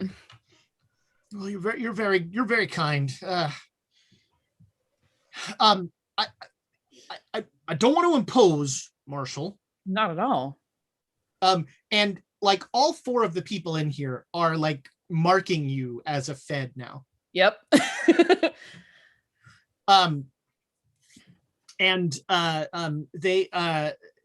He's like, I might need to take a break now and then, and I wonder if I could impose upon you to watch these fugitives. It's no imposition at all, sir. I'm more than happy to help out as much as I possibly can. You're really doing me a solid. Thank you very much, Marshall. I really appreciate it. If you don't mind, I got to go to the little boy's room. No, go right on ahead. And grab some drinking food coffee all day. Grab some food while you're out there, sir. They'll bring me something. That's no problem. All right. They're used to this setup. Sure. They'll bring them some sandwiches. And so he gets up and he heads to the washroom. The Weasley guy will let's see here. He will introduce himself and he'll smile at you and he'll say, I'm Jim Hensley. The man himself. I'd say it's a pleasure, but I'm a businessman. I'm not a criminal. This idiot can't even see. He doesn't even know who he brought in. He's blind as a bat. He went in to our camp with a posse of 7 people. Where do you think those 6 other people are right now?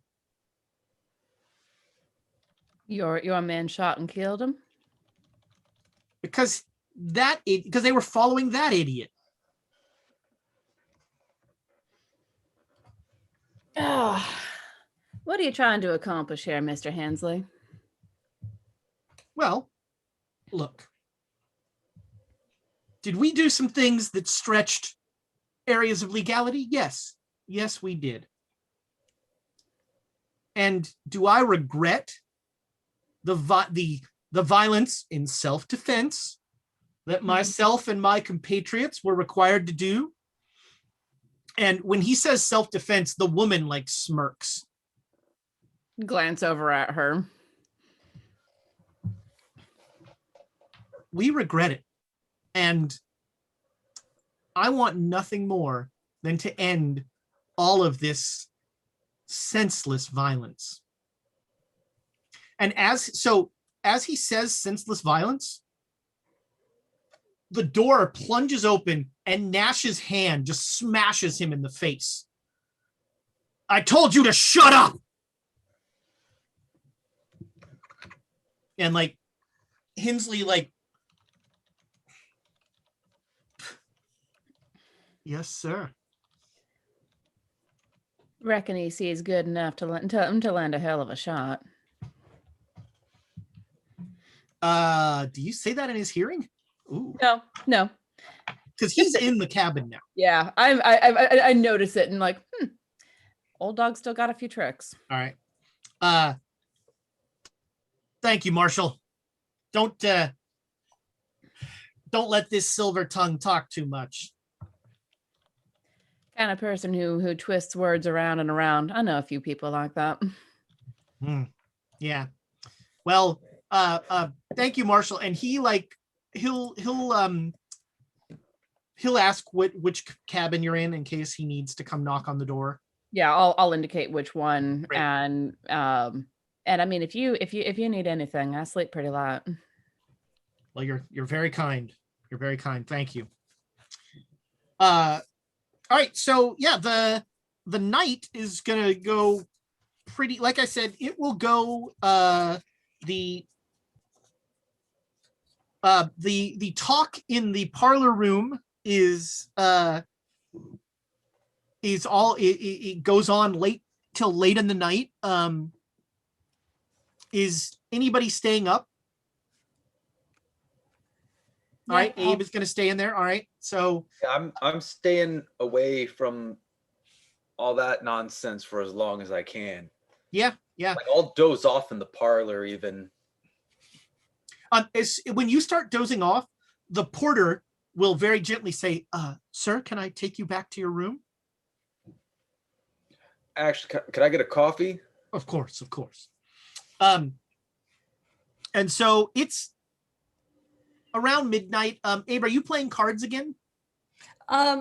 Depends on how the table's going. Like, if Nash is still cleaning up, no.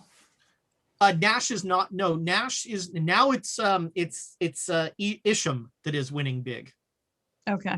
And is he got anything up his sleeve? It doesn't appear so. It seems, just he's on a really good streak. Mm-hmm. You haven't seen yeah,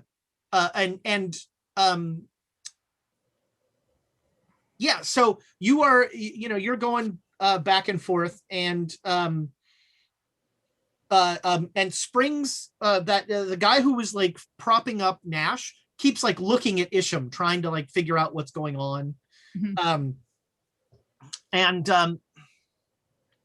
Samantha is sitting in, she's playing some of the game, and she is like fawning over Isham, and Isham is being, and like Bose is just is like his jaw, you can like hear his teeth grinding as this is happening in front of him. About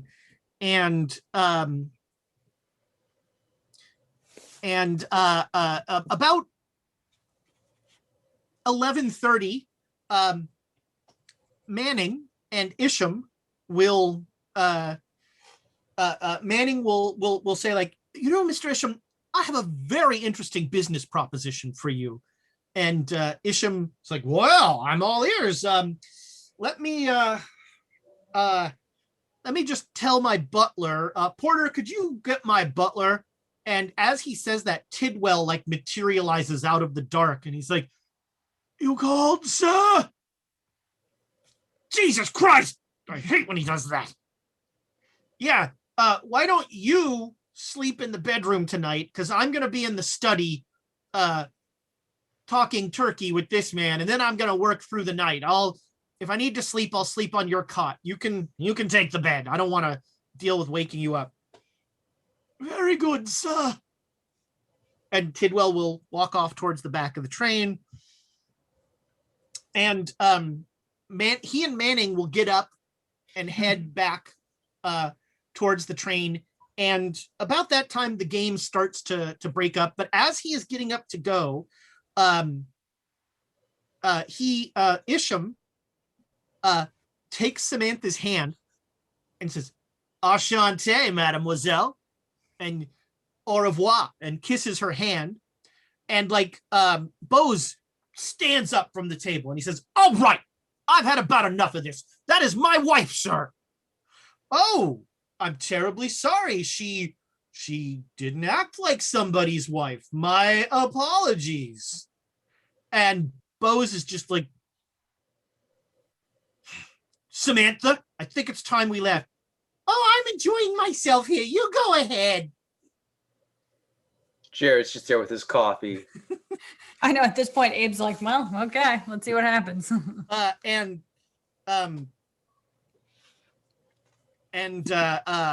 Bose will storm out back towards the sleeper rooms, and Isham and Manning will head off, and Samantha will, talk with you guys for a little while. Yeah, I just want to, she's, if it's just the two of us, I'll be like, why do you do that? Why do I do what? Flirt with the richest man in the room.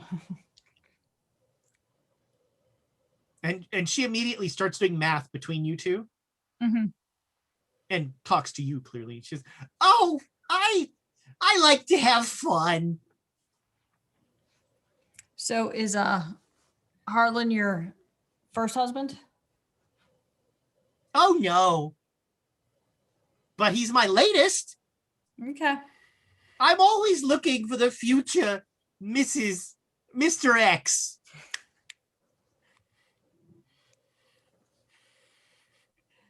Well, men come, men go. Mostly they go.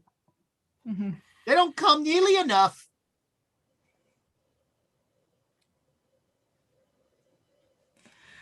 And with that, ma'am, I think I'm gonna call it good night. Have a pleasant evening, and then I'm gonna go stand with Jared. I'm gonna go by Jared.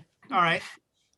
She'll talk with she'll talk with Mr. Springs for a little while, and then they'll both he'll finally kind of pry himself away from her, Mhm. and he'll leave. And she looks around and she sees it's just you two, and she'll go, and she'll go back to her. And by this time, it's 1 a.m. Oh, Jared, I like how we're just now. Yeah. We've been downgraded to No, I've always been. Oh, you're gonna have to teach me how to get used to that. And I clink his glass of drink. Live out in the middle of nowhere, away from everyone for months, potentially years on end. That's what we're doing out here. No, we're on a train. Talking about out there, and I nod towards just the emptiness. Void. So yeah, it's you're both definitely feeling the amount of drinking, Mhm. second and first-hand smoke and hour of the night. And so you about 2, you head back to bed. You see Quiet down. I Yeah, take there's a out little my stumble. harmonica. Yeah, let's play a tune to get us in the door. Play the secret code. If you blow that thing, Elias is going to sit up shooting. So that's on you. No, I don't. Do it. I don't Do know it. if Jared is ever going to use that harmonica. too much I self-respect. did tell you that the high ends, you blow that if you're in the lower it goes, the less trouble you're in.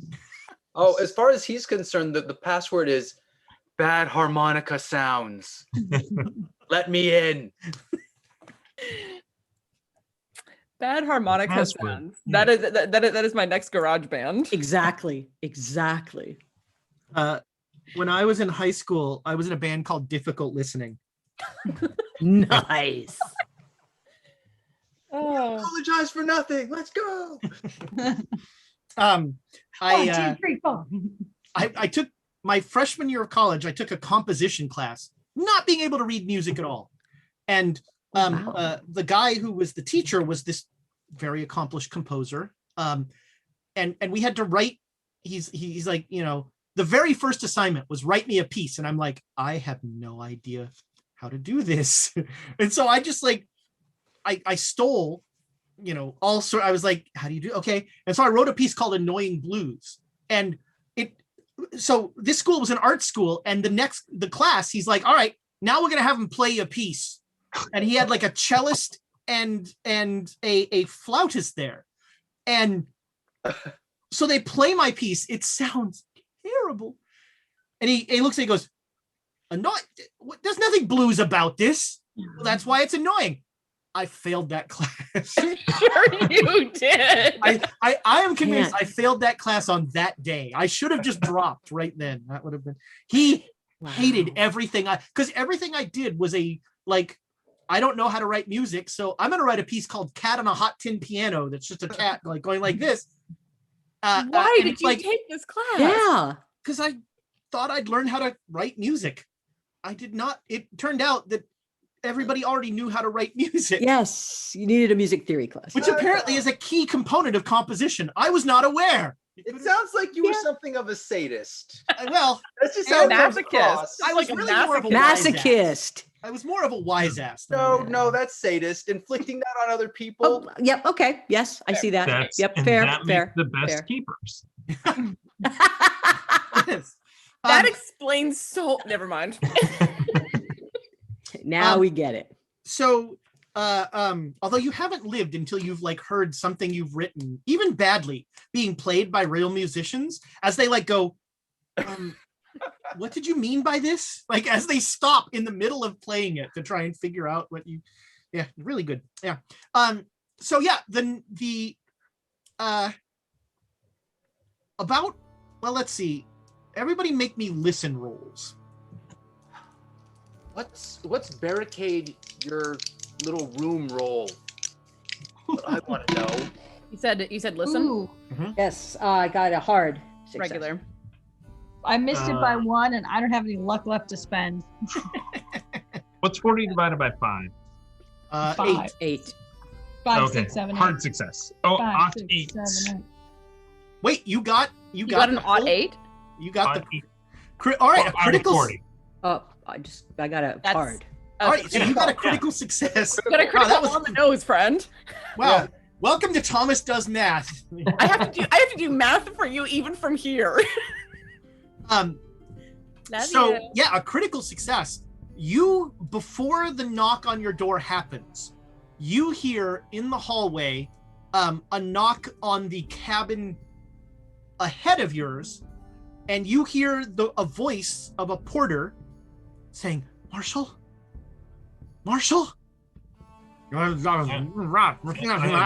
gonna get up and just tap. No, sorry, not you, Abe. Tap Susanna. All right. And get I up. thought you were going to blow your harmonica. I'm as you get up, I'm like, Nearly high enough for how many problems we're about to walk into.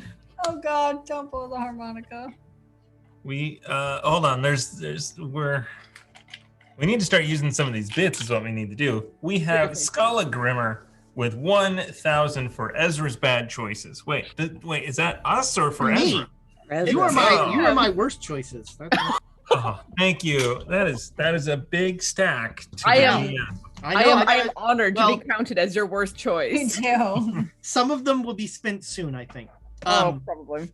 So yeah, you wake Susanna up. I'm gonna pull a and- firearm too, just because that's can't All waste right, any time. And as you are waking Susanna up, there's a knock on your door. Yes. What is it? What's going on? So you open the door, and there is a say his name? Yeah. There is a man in front of you. He's a conductor, and he seems to have some sort of weird viscous fluid that smells terrible, cut like all over one of his arms, his left arm. And we all wake up. Yes, as soon as the door opens, you are all right. And he says, excuse me, is there a marshal in this car? Yeah, I'm right here. Could you come with me, ma'am? Yeah, and I'll scoop up my gun belt and buckle it on as I'm following him. Okay. I'm gonna screw this noise. While she goes out, I'm gonna grab my rifle. Yeah. When you grab the rifle, the conductor's like, please don't bring that through the train. Yeah, I agree. As I'm like doing this to try and not get hit by him swinging his rifle around in this little compartment. I can hit the tit off a mouse with this. This one, not so much. No guns will be required. You look at your arm. There's been a murder. We need someone to investigate. Oh, son of a bitch. Oh, there's no giant liquid monster out there. I blow on At my that harmonica. point, he just disregards you completely, and he looks at Susanna and he says, "Will you come with me?" Yeah, certainly. And I Right. put the rifle away. And he'll like take you. He takes you all the way through the train to the very back car, and he's like, It's not pretty in there. I just want to warn you." All right. And on the way up there, he explains that the marshal that he knew about told him to talk to you because he's going to stay with the prisoners. That's fair. Is anybody else coming along? Do you need backup? Come along. All right. Rifle. And with. Aim and Jared go back to sleep. Yeah. Somebody else's death is not. I got concern. my pistol. Jared even wake up. Only the guilty. Son. Jared might not have woken up. Yeah, that's right. So you come. He says, the Mr. Isham has had some sort of, well, I don't know what, but all there is just a pool of goo in his room. His butler woke up and found him that way, and we heard his butler screaming, and we busted in the door. All right. Well. And so the door you clearly see now has been forced open, and like he had closed it, but like the lock has been destroyed. Okay. I'll glance at his arm and say, "Is that how you got that fluid all over you?" Yeah, it's kind of hard to avoid. Oh, so it's not just a pool; it's kind of all over the place. Why don't I just show you? All right. And I'd like steal myself as best I can. Sure. So, this room is just overflowing with a putrid stench. It was an opulent lounge. There was, there's beautiful wood. There's red velvet upholstery. There is a large desk, a small cot that's like a sleeper sofa, basically, or a fainting couch, really. There are shutters inside. A few electric lamps are giving off illumination. In the center is a large, like, kind of slowly outward flowing thing of like this weird ichor is drying slowly into the carpet in front of a beautiful rosewood writing table and a knocked over matching chair. There are large, like maybe the size of a dime flies that are just kind of flying down and like feasting on this horrible stuff. And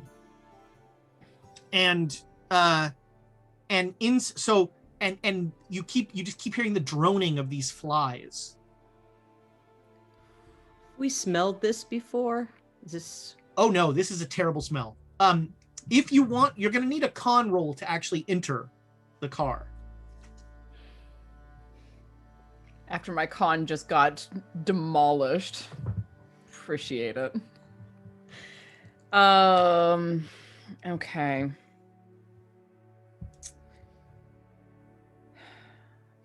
So there's the writing desk Mm-hmm. and the fainting couch. Those are pretty much the only things, and the horrible pool of goo that is around the writing desk. Yeah. All right. God, the sound of them flies is enough to drive anyone insane. And like pull my kerchief up over my nose to try and mitigate the smell a little bit, but I'm sure that doesn't do anything. And step inside. All right, make me a con roll. Oh, good. 25. All right, yeah, you have like a brief moment where like dinner starts to come up, but you manage to keep it down. Jonesy, Elias, are you going in the room? I'm which one of us wants to stay out and be the lookout? The conductor says, "Oh, I'll do that." But you all right, I will go in. Okay. I just barely 52 out of 60. So All right, so you Well, made it. Yeah. I'll follow. Okay. Jonesy. Come on, somebody's got to throw up. That is me. That is a 96. Oh, fantastic. All right. So, Elias, you both walk in, no problem. Elias walks in, no problem. And then he Slipping he it. gets up to the goo, and you hear him go, "Are those bones?" And he just like throws up into the ichor, and the flies like start to like buzz excitedly over the vomit. Oh, Oh God. Oh God, I gotta go. I run out of the room. I can't. I'm not gonna be there with this. All right. This is- And I try and find like an open window and just hurl out the side. yeah, you go into the parlor. You're in the area between the trains. It's you're in the like when you come running out, like the conductor will take you to the washroom. To the Throwing up out the window, and then Bless her. Susanna sees it hitting the. So there are now there's the smell of vomit added to the already unpleasant smell in this room. You see in the around the ichor, you see that smoking jacket.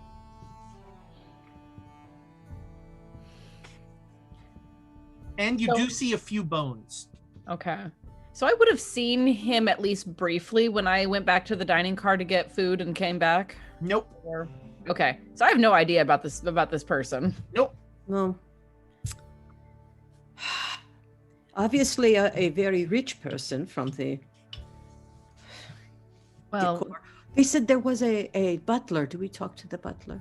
So the conductor is standing in the hallway, kind of with the door open, and he says, "Yes, the butler is in the bedroom in the back."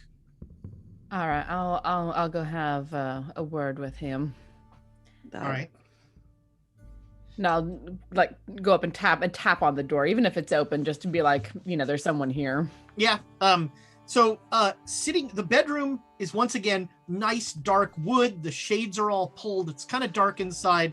And Tidwell in a nightgown and nightcap is just sitting on the bed, just staring at the floor. And I'll tap on the door frame. Yes, ma'am. Hi, my name's Susanna. I'm a federal marshal, and the conductor has asked me to come and have a look at the situation. What can you tell me about all this?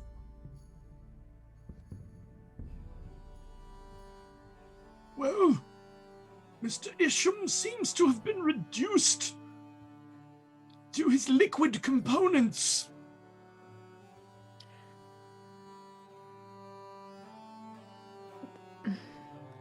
I admit that's not something I've ever seen before.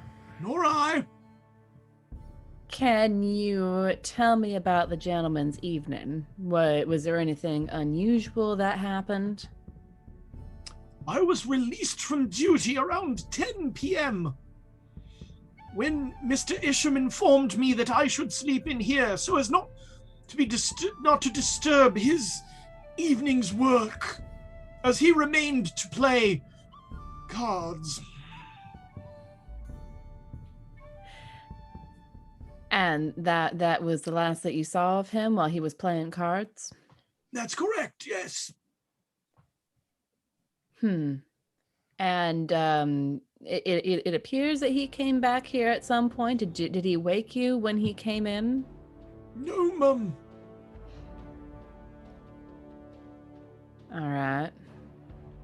Is there anything that you can think of that I might need to know? You seem a very observant sort of fella.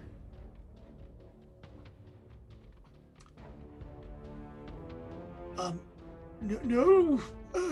I don't know what happened or who could do such a thing. It's the middle of the night. What woke you up to discover that? Mr. Isham often requires coffee at 4 a.m. and so I have become accustomed to awaking at 4 a.m. to bring him his coffee. Is there like a clock anywhere in this room? Because Yeah. I have no earthly idea what time it is. It is right now. It is 4:35. And you are due to get into Reno at 8. And there we have our Murder on the Orient Express scenario. Called it. I called it hours ago. Cool. And I found him in that state and regrettably was unable to maintain a stiff upper lip. Well, it is a highly unusual situation. I was warned to a certain extent, and it was still overpowering. So, no one can blame you, sir. Yes. I will say that one peculiar thing, I awoke with a splitting headache that has not gone away. Are you prone to headaches? No, I'm the picture of health. I'm not going to say what kind of picture.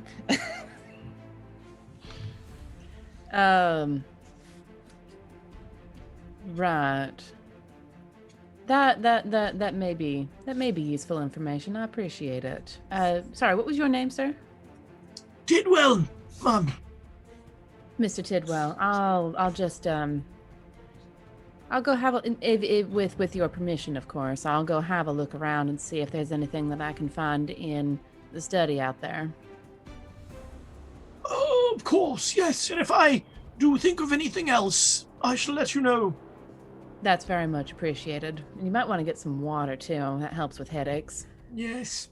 It is comforting to know that there's a constable on the train. Well, glad to be of service, sir.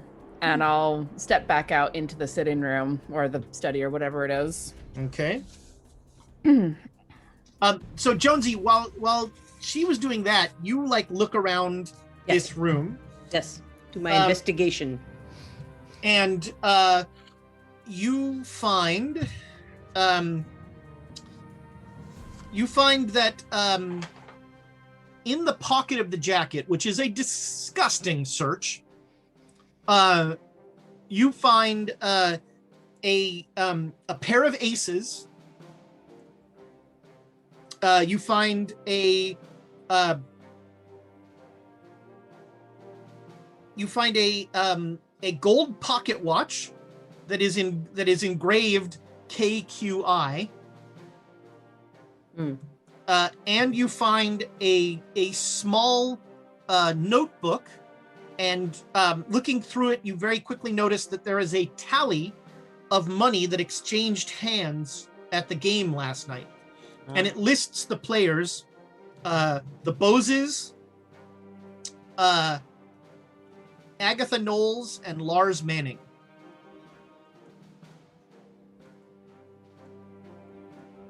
Sorry, not Agatha Knowles. I changed the name. Selden Springs.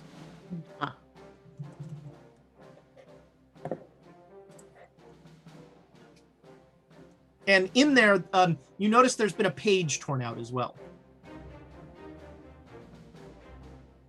Make me a track roll. Oh, well, not my specialty. 11. All right, now make me another con roll. Because the only way you're seeing the tracks is... Yep. No. All right, Well, so... we have plenty. I say We do. We do. All right. And you didn't crit fail it, right? No, I just got it. I got an 80. So, Well, then. give it one more chance. all right, one more Thank you, try, Matt. one more try. I would love an Emma here. No, I got a 06 this time. All right, yeah, no problem. So you see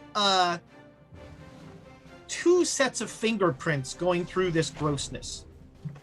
One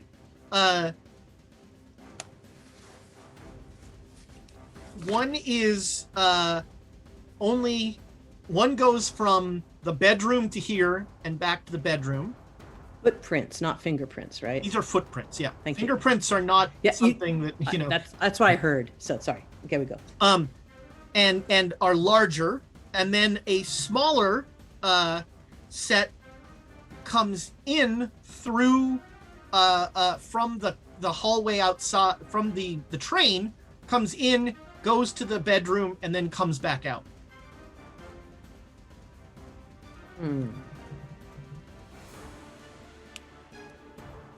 Oh, I might have And to with a go in regular there. success, that's all you get. Yeah. Oh wait. Yeah. Okay. Yep, So yeah, yep. you see those two sets of tracks. I'll give you that you probably figure one is the butler and one is the conductor. Oh. Okay.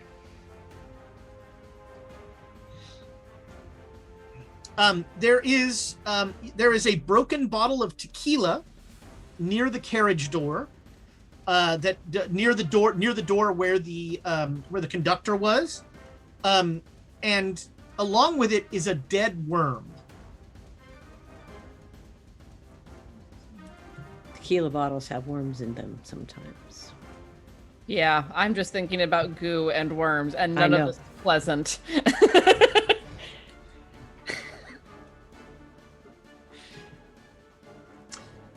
Okay, that is that's what you find as Susanna comes walking back in. All right, I'll explain to her, that I've gone through and show her the book. And we may need to go to the bedroom. That's where I just came from. Oh, I thought that was Tidwell's room rather than the. Okay, No, No, there gotcha, was only gotcha, one okay. bedroom. Tidwell usually sleeps here on the. Got it. Okay, sorry, I misunderstood that. No worries. I'll take the book. She said that there's a page torn out of it. Yeah. Susanna, make me an intelligence roll. Is that something I'm good at? Yeah, decent. Ooh, 15 out of 50. So I mean, you didn't search the bedroom. You just talked to Tidwell. That's true. And that was a hint. Okay. All right. So when she tells me about the book and the footprints, all right, I'll tell her, Hold that thought on the book right quick. I'm gonna go see if there's anything weird about the bedroom. Probably nothing, but turn every rock over. All right, you come back into the bedroom, and Tidwell looks up at you again. Mom, Just wanted to have a quick look around and get the lay of the land, if that's all right with you. of course. Much obliged. And I'll start going systematically searching through the room just to see if there's anything weird. And when she points out the footprints, I want to see if the footprints go anywhere inside the bedroom. They both go to the bed, and that's when it becomes clear that one of them is Tidwell, Sure.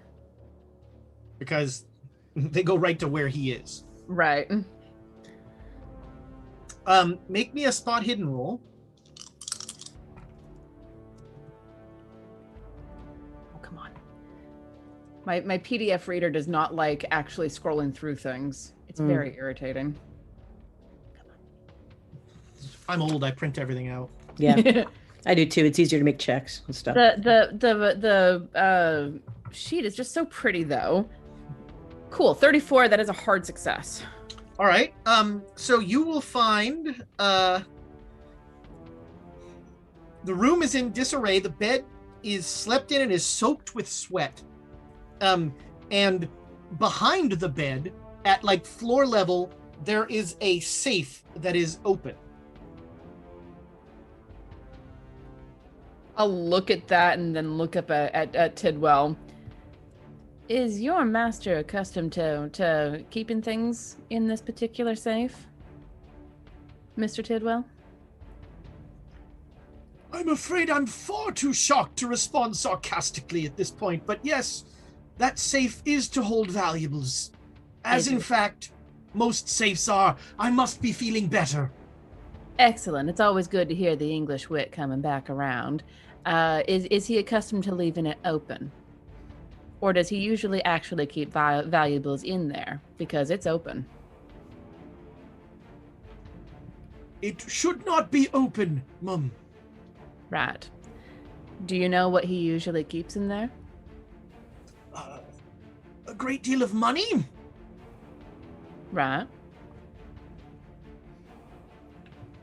Anything besides that?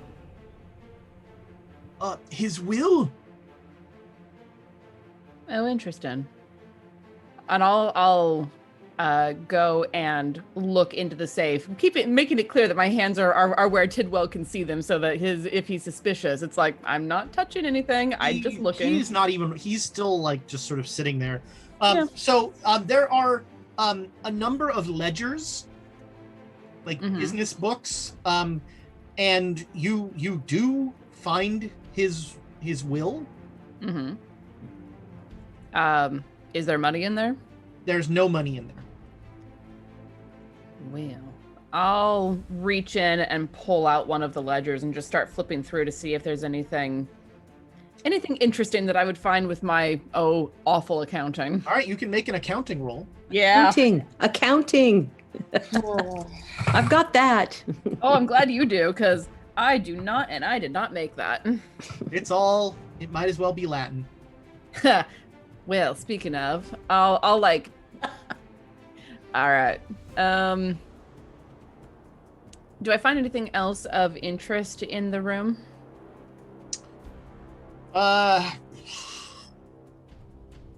You find you got a good roll. Sure. Yeah, you find an odd smelling handkerchief. All right. I'll hold it up and carefully hold it away from my nose a little bit, but sniff at it to see if it smells like anything I recognize. All right. Make me a luck roll.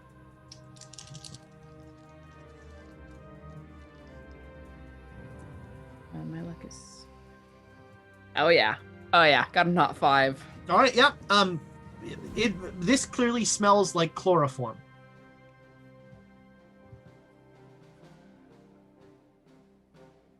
All right.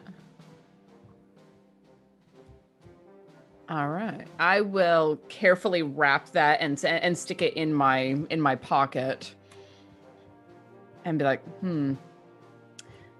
I've run across chloroform. Is one of the symptoms a headache afterwards? Make me an intelligence roll. No, make me an education roll, we'll call it. Okay. It's fun to use education every once in a while. Did not make that one. All right, you're not sure. Okay. All right. Well, pharmacology is not a class is a class you skipped. Was never quite available to me, but sure. All right. So I will take one of the ledgers with me back out to the sitting room, and nudge Jonesy. Hey, you know about numbers, right? Yeah.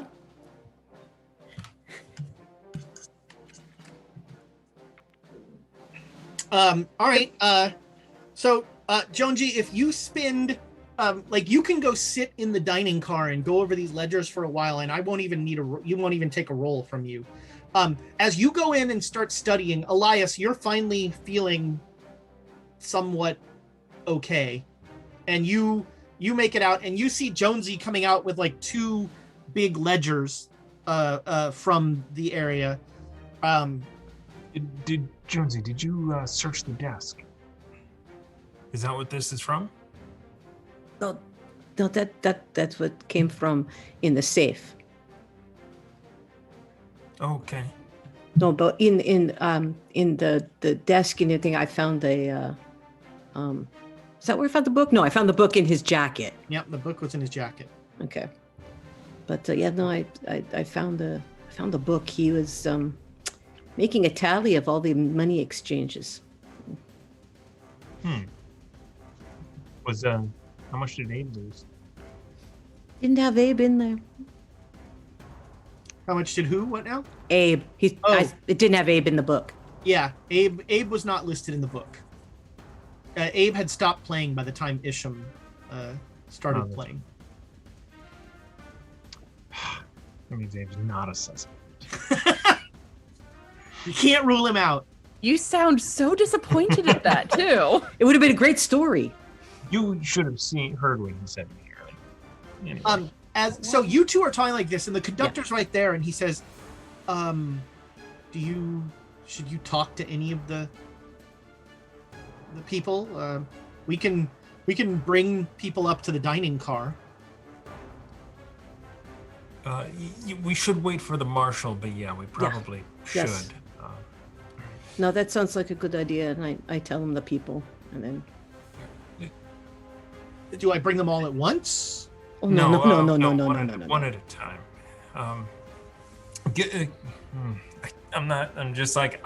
like kind of looking in there, but I don't look in there. I'm just like. Yeah, you're like a fly has made it out and is now buzzing around the dining car. Oh, hold on. No. Are you going to shoot the wings off the fly? I don't have my rifle.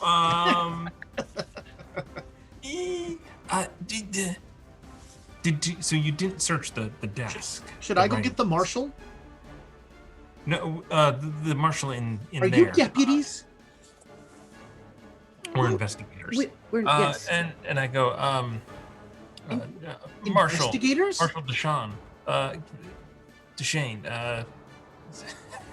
No, Wait, you don't know the marshal's name? Who are you people? I'm and I tell the guy, "Come, this is okay. It's okay. We are working with the marshal." First of all, there's a person that has been liquefied, so no, it is not okay. I understand. Second We are of all, working with the marshal. Can you hear me? We are second working of with the all, marshal. This is my train. Good. Then let us do our work. Please. Tell me it's okay. So, but yes, no, going back in and looking in the desk is a good idea. You know, now that we've looked at the ledgers, did I get anything from them? Well, you're going to need to take time. Accounting is not Right. Accounting is not quick work. So you can either spend the time to look on the ledgers, or you can stop and do something else. Elias, your turn to do investigation. You should I have put the this. ledgers. Yes. I am going back in there. All right, make me a con roll. Do it.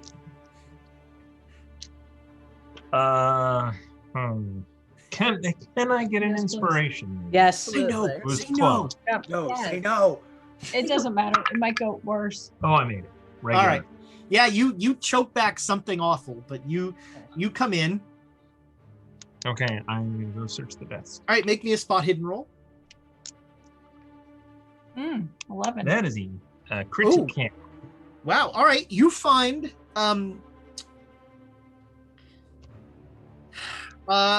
you find a worn brass button, like from a jacket.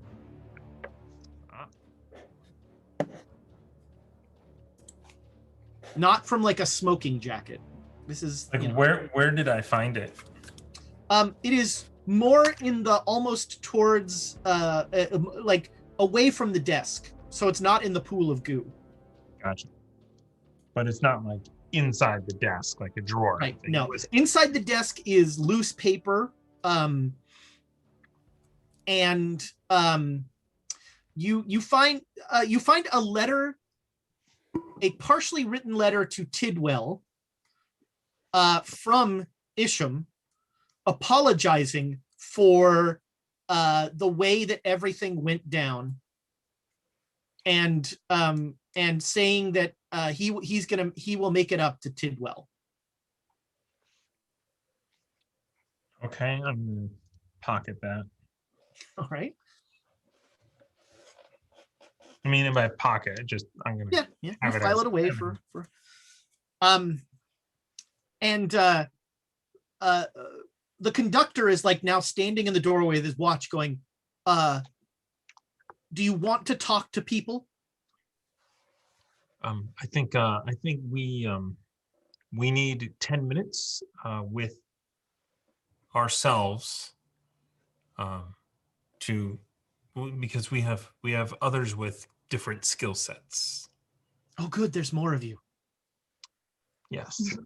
He's I not I don't need psychology to hear the sarcasm. Yeah.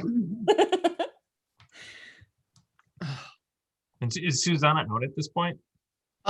She will come out right as she comes out just to hear the conductor go like, why couldn't Nash have come? Well, Elias, you find anything? Yes, I found this worn brass button, Mm-hmm.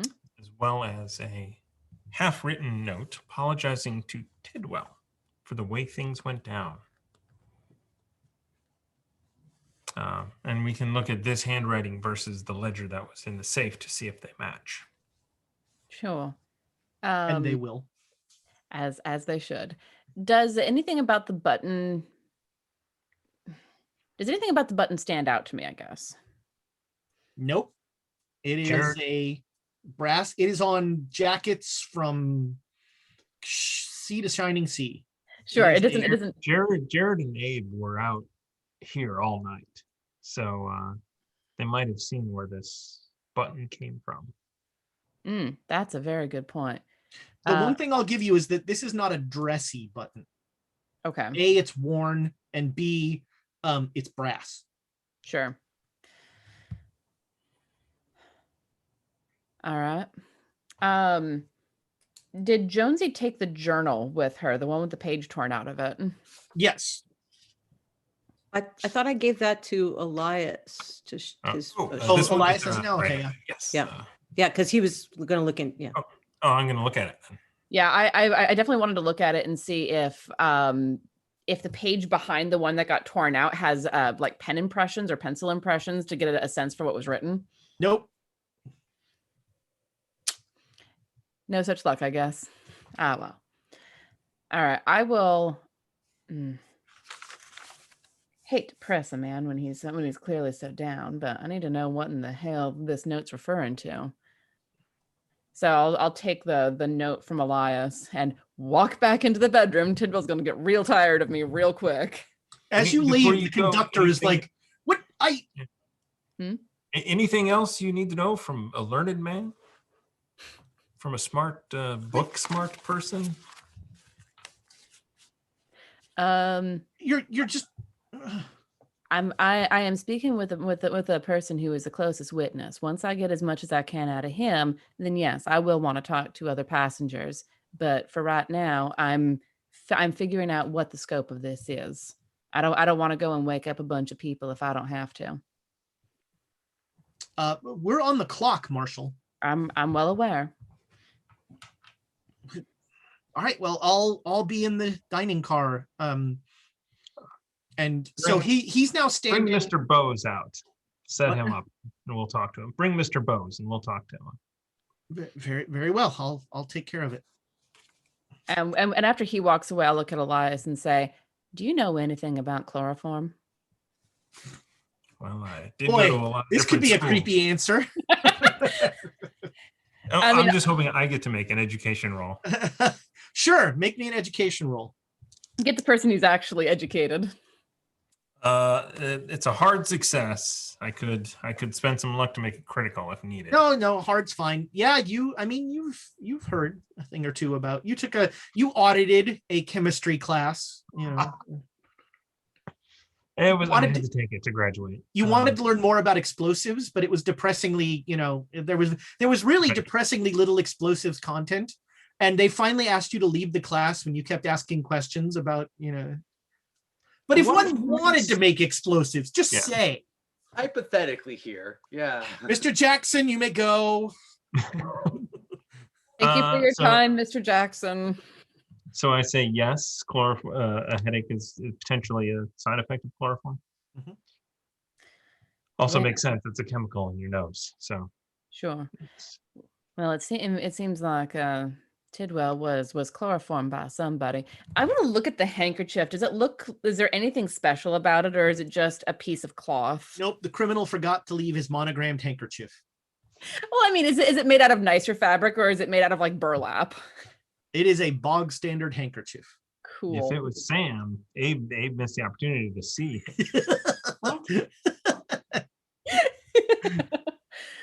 All right. Well, then I can't think of anything else, but I will pass. I will like hand the journal back to Elias and be like, if you can find anything else of interest in here. It seemed to be important enough to keep on his person. So No, we need to ask how much each person lost. So that page is missing out of this journal. Whoever Well, lost the most Yeah, that is the page that is might have missing. have a motive. hmm. And especially if there's, I don't know that, so never mind. Well, and speaking of money, in the room there's a safe and that's sitting open, and there's ledgers and a will in there, but no money. And Tidwell indicated that he usually kept money in there. So, money might be our motivation, but and I'll look down at the puddle of goo. Anyone who can do that to somebody, there's a lot more going on. This feels more like other things that we have encountered. I say, scratching at my arm. Mhm. Well, they're setting up Mr. Bose for us to talk to. I don't know, maybe Abe could pump Sam for some information. Why Mr. Bose?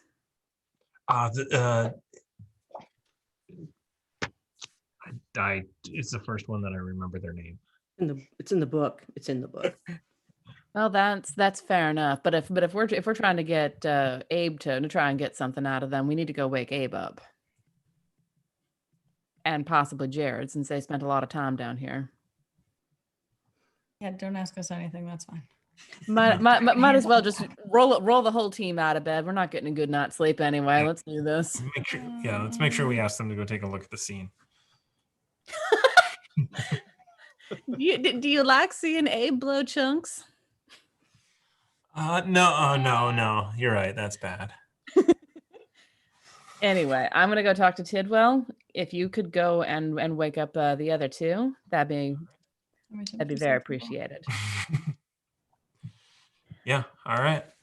Thank you. Go back and wake them up.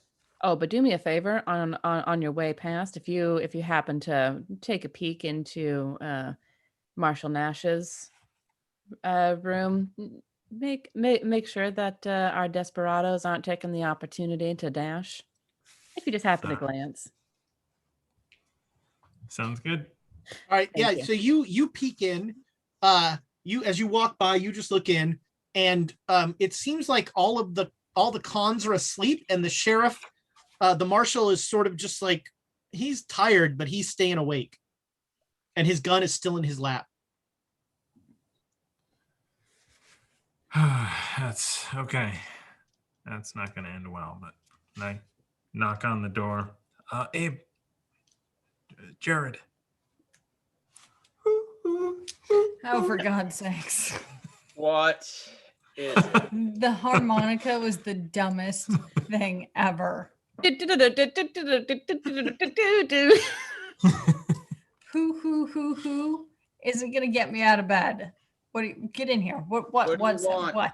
The harmonica is a uniquely suited instrument to wake someone up. That noise just Anger. Too Hey, angry to sleep. so it turns out we are going to try and be solving a murder here on this train. Good luck. We getting Can I paid? roll over? Yes, Is you guys everybody- were in the parlor. The rich guy, he's a puddle of goo at the moment. Is that the name of your next book? What are you? What? No. He's a puddle of goo. You keep Jared saying that said like it's so. going to make any more sense the next time you say it. That doesn't help anything. Doesn't explain anything. Something happened. Someone did something, and he is no longer a person. Got it. So step 1, something. Step 2, somebody. Step 3, puddle of goo. Totally explained it. Totally explained it right now. Have you seen this button anywhere tonight? No, it's a button. that Oh, is wow. exactly right. He's holding up a button. It looks like Elias. every other button that's that color and that size. Elias. Lars was the last one to talk with him. And he's an Yeah. archaeologist. And they do the work of the devil. Go talk to him. And Jared will roll back up and All fight the finger from the harmonica to try to go back to sleep. I'm Can so I- glad that can you I get- actually said that out loud so that so everyone else can hear what you said in the chat an hour ago. Oh yeah, you don't trust archaeologists. They're evil. No, you don't. So I hand, Especially famous archaeologists. Oh, I- famous I- archaeologists? Yeah, I know. So I jump out of bed and be like, okay, Elias, what? all right, take a look at this ledger. This is the winnings. You're really good at gambling. So this is the tally and the winnings from last night. So my Oh. name isn't on here. He won some money off of me. I don't see Nash's name in here. Oh wait, you know what? He didn't win any money off of me. It was Nash who won money off of me. I think that man cheats. And he was with Sorry, Manning. Springs. Manning won money Man- off you. Lars Manning. Yeah. Yeah, Lars Nash, Manning. Nash never left the. oh sorry. So yeah, I meant Lars. I meant what did I call him? Large Nash. Largeman. Nash Largeman. That's it. I'm sorry. Lars Manning won money off of me. Not this gentleman here. And he continued to play with Isham. And so at the end of the game, when we kind of were breaking up, it was Manning that went back into the room with him because they were going to talk business, quote unquote. Except that creepy dude Tidwell, who seems to matriculate out of nowhere all the time. But yeah, that's the last person that saw him. I do have to say though, Mrs. Bowes was quite interested in him, and Mr. Bowes did not want to have any of that. He was very angry that Mrs. Bowes was all about that. So there's another. So there's jealousy potentially. Yeah. Mhm. Mr. Bose could have turned him into ooze. He would have done it on the spot. Mm. Yeah, I Jared- suppose Mr. Bowes is probably used to that behavior from his wife. So I'm sure he's like, what's the point of turning this guy into ooze this time as opposed to some other guy that she flirts with next time? Mm-hmm. So it's Manning. Let's just pull him out, throw him off the train. Sounds good. Sounds great. Put Can a I go bolt back in to his bed brain, now? throw him off the train, and we're done. Sounds good to me. Take You guys have cracked the case. thanks. Take Selden Springs and throw him out with him, and then grab all my earnings before you throw him off the train, or my winnings, my losings. Jonesy, you go through the this ledger, and basically what you find is you can sort of make me an accounting roll.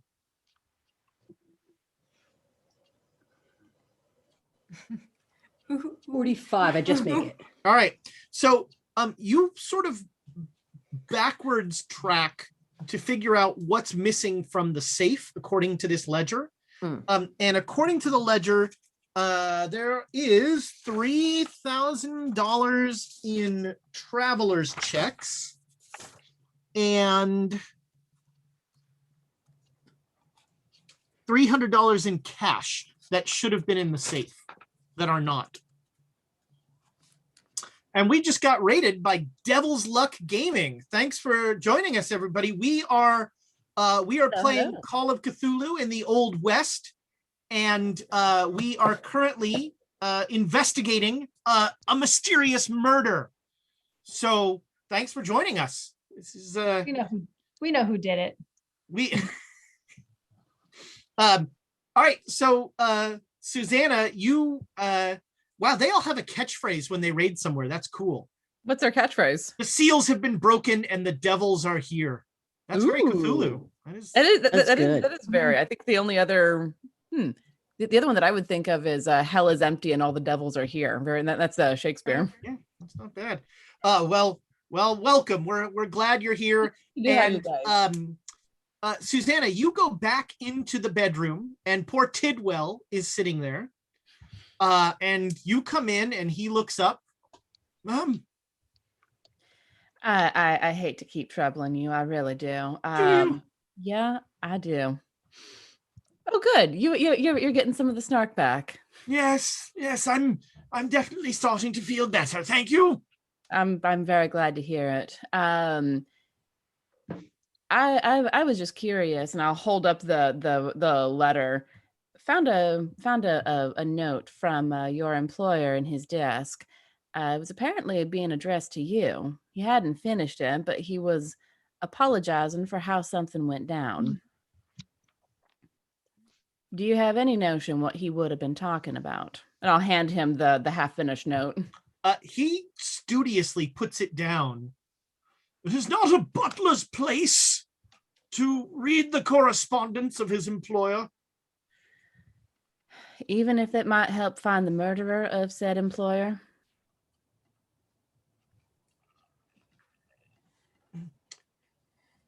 I was an investor with Mr. Isham, and I fell into some financial difficulties and lost everything. He bought all of my shares in a moment of leverage and employed me as his butler. When did this happen? 2 years ago. And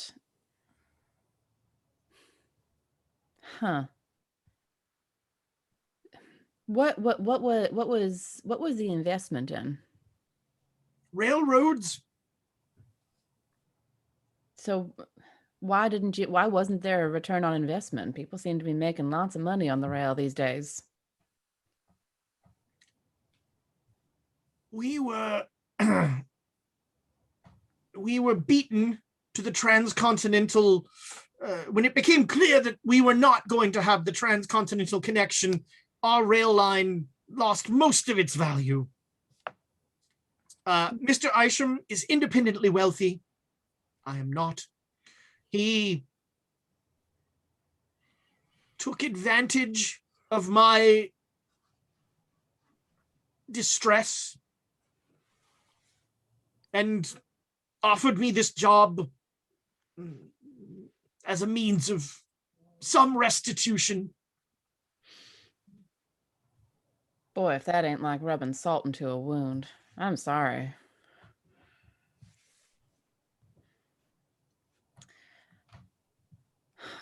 So who else? Do you know of anyone else who lost a lot of money on that particular investment? Yes, there were a number of investors.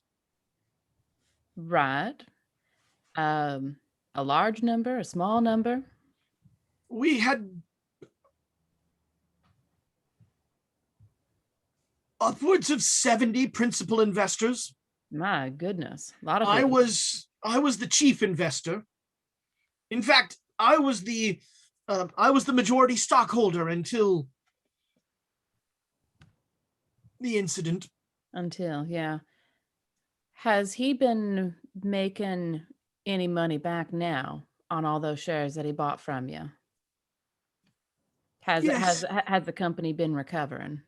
Oh, yes. Right. Now that the transcontinental rail is complete, regional rail lines are definitely seeing a resurgence. We were ahead of our time. And paid the price for being out front. Mm. All right, I'm going to go back into the safe actually and grab the will, because with this information, I feel like there might be something interesting in there. All right. So you're going to go read the will and go to the parlor car and sit down and read so you and Jonesy have like a little reading circle going here. Right. All right. Make me a law roll. I was going to say, I might be the best one to do this because I have law stuff. Yeah. Cool. 36 is a regular success. All right. So, yes, the last will and testament of, I keep forgetting his name. Knox Q. Isham. Isham. Knox Q. Isham. That's it. The last will and testament of Knox Q. Isham leaves the ownership of the company to Tidwell.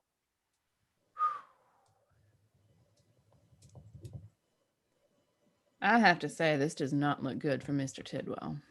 All right, that's going to take you some time. Yeah. So Elias, you come back, and I guess maybe Abe and Jared, you come up as well.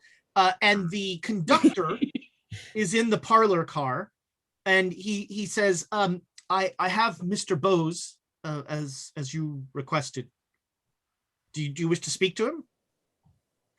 What is the meaning of this? Why was I woken up in the middle of nowhere? My poor wife is very distressed right now, and here I am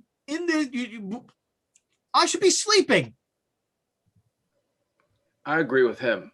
Yeah, let's get Manning out of bed. Abe, what is going on here?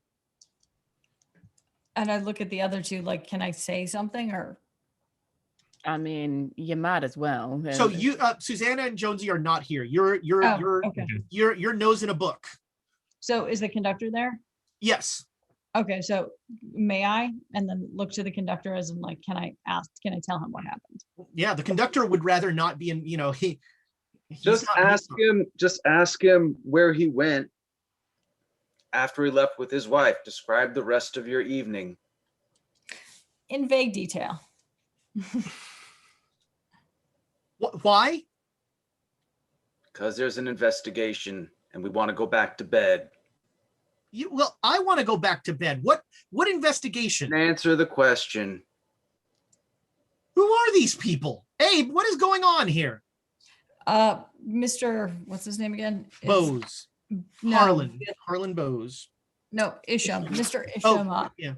Yeah, Mr. Isham has been murdered. What? Mm-hmm. Oh my gosh, that's terrible. And so we need to question all the passengers. Oh, And so if you could well, just all right. Kindly tell us where you were when you left after your wife. If you could describe the rest of your activities for the evening. Well, I did pretty well at the card game. And I might have let Isham know that I did pretty well. I gloated a little. I was trying to get a contract to provide dining cars or dining services for Isham's lines. Mhm. But Wait, hold on. Sorry. Who's talking right now? Bose. This is Bose? Yeah. The Yes, restaurant guy. I thought it was Lars that did that. No, Yeah. Lars is the archaeologist. Okay, I'm confused. Okay, I'm wrong. Me All too. right. I thought Lars went to go see him in his room. Yeah, Yes. that's what we heard. Yeah. You don't know. I mean, he's just saying that he was trying to get the contract. Got it. So did you go back to speak to him later this evening? I did about 3. No, sorry, about 2. Mhm. About 2, I went back to apologize. Okay. But I got no answer at the door, so I went back to bed. Abe, What? 2 is about when you came to bed. Correct. So I didn't just a keeper question. I didn't see him pass by me. No. Okay. Funny, Mr. Bose, but I didn't see you, and I was still drinking at 2 a.m. Well, maybe it was 2:30. Well, are you sure? No. I didn't look at my clock. Why would you not apologize in the morning? I mean, getting up at 2:30 in the morning to go apologize is an awfully strange thing to do. And this was a massive contract that I had screwed myself out of potentially. I get a little testy when it comes to people being friendly with my wife. And I was a little harsh on Mr. Isham, and I probably needed to I felt like I needed to apologize pretty presently. So when you left the parlor, who was still there, or did they leave before you? When I left, there was Abe and that guy. He points at Jared. And I think Isham and Nanning went off before that. And my wife stayed behind.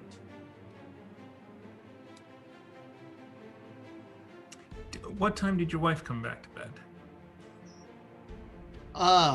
Round about not 3 maybe? I don't know. I didn't look at the clock.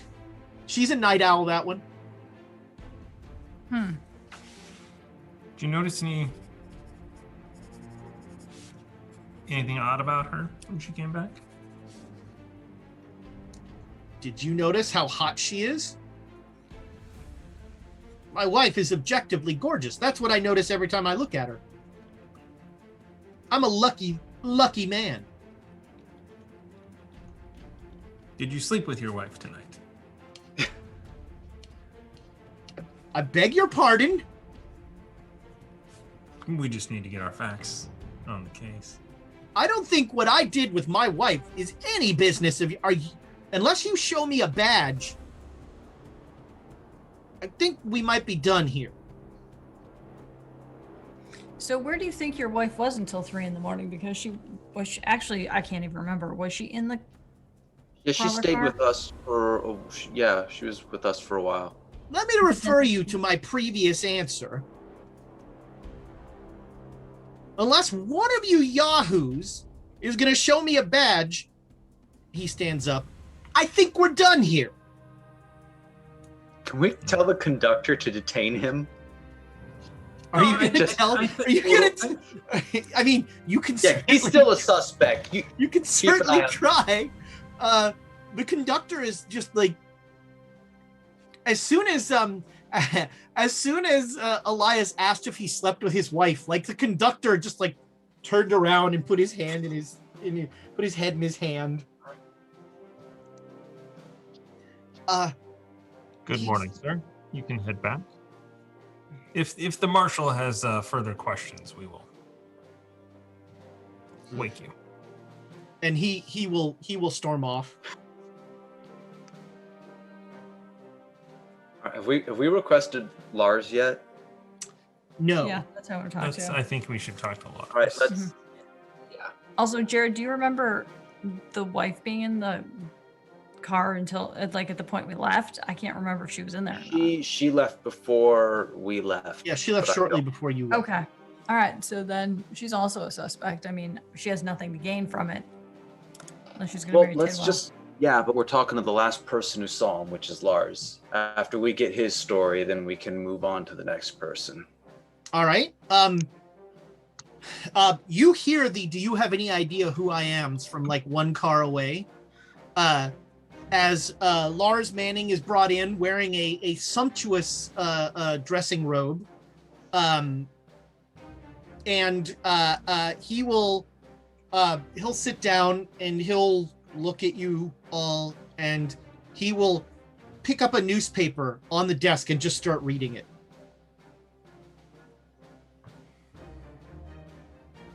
And then he'll fold the newspaper down and go, "I'm a busy man. Yes." No, you're not. You just got rejected from Salt Lake City. You're not that busy.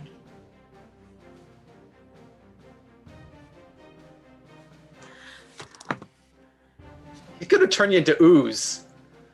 Well, You're right. good night. And he puts the paper down and he stands up to walk away. Sir, you're our #1 suspect for murder. If you don't mind, I'd like to have you sit down before we sit you Murder? down. That's ridiculous. Who's been murdered? I keep You forgetting tell his name. us. That's it, Isham. And he'll listen to Abe and he'll look at Jared and he'll go, "Apparently Isham." Yep. So Isham, and you were the last person to see him. So if you don't mind, please have a seat. And who are you? Are you the police? Deputies. Wait a minute, Isham. Did anything happen to the safe? And he will now take off towards Isham's Oh, tackle. All right, make me a fight brawl roll. Okay, hard success. Oh, that beats him. Yeah, you tackle. Wait, you know what? I'm going to use one of my inspiration. Uh-oh. Oh man, nope. You tackle him.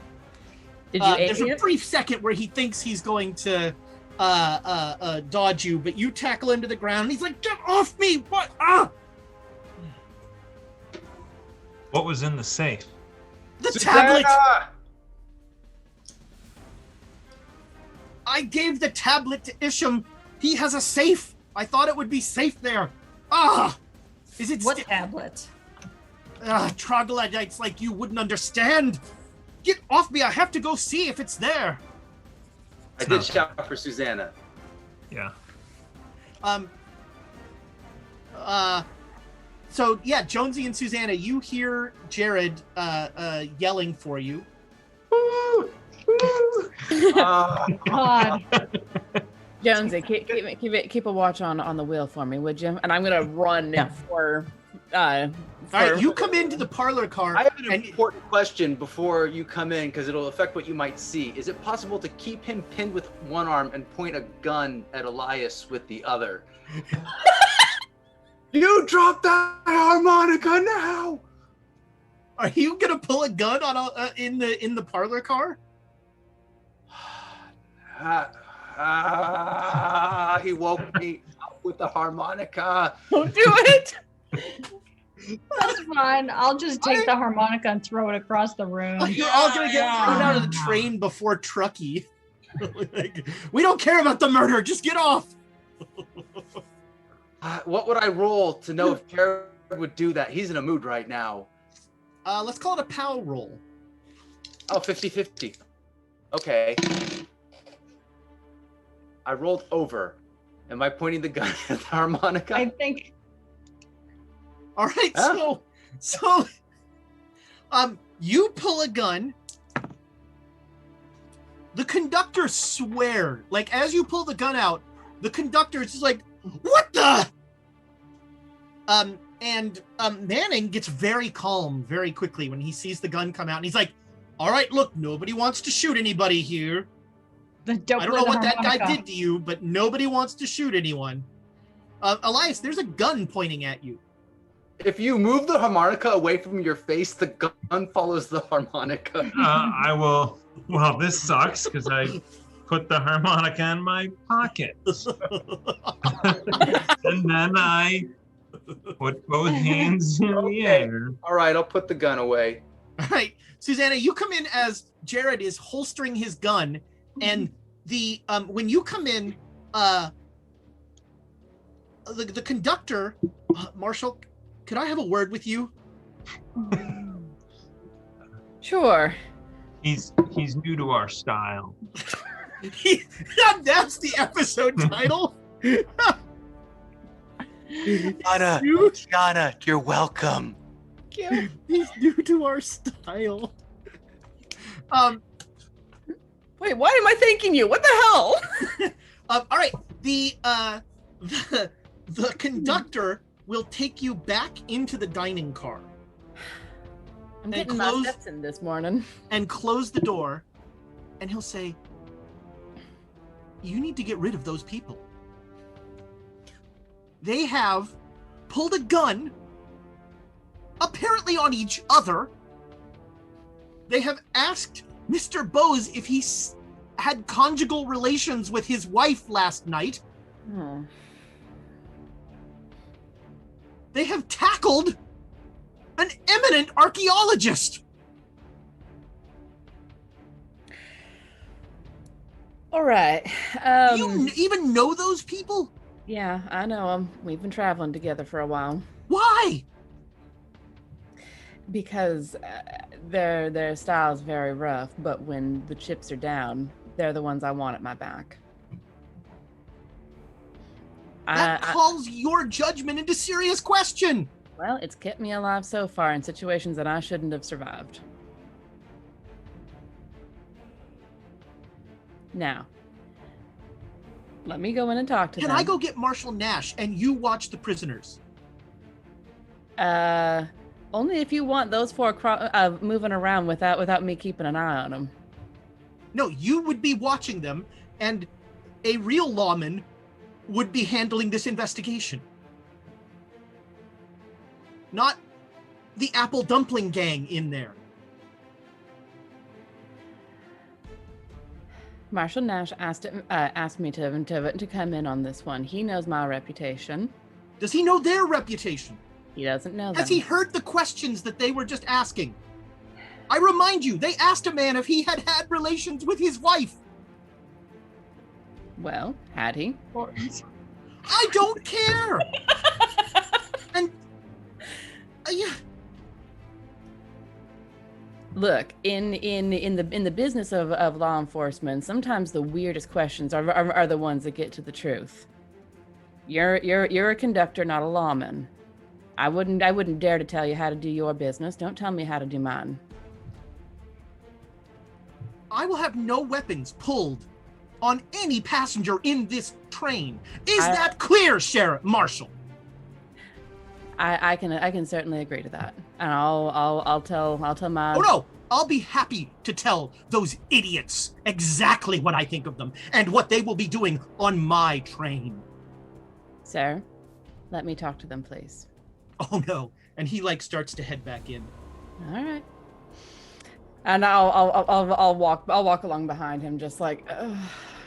You three idiots!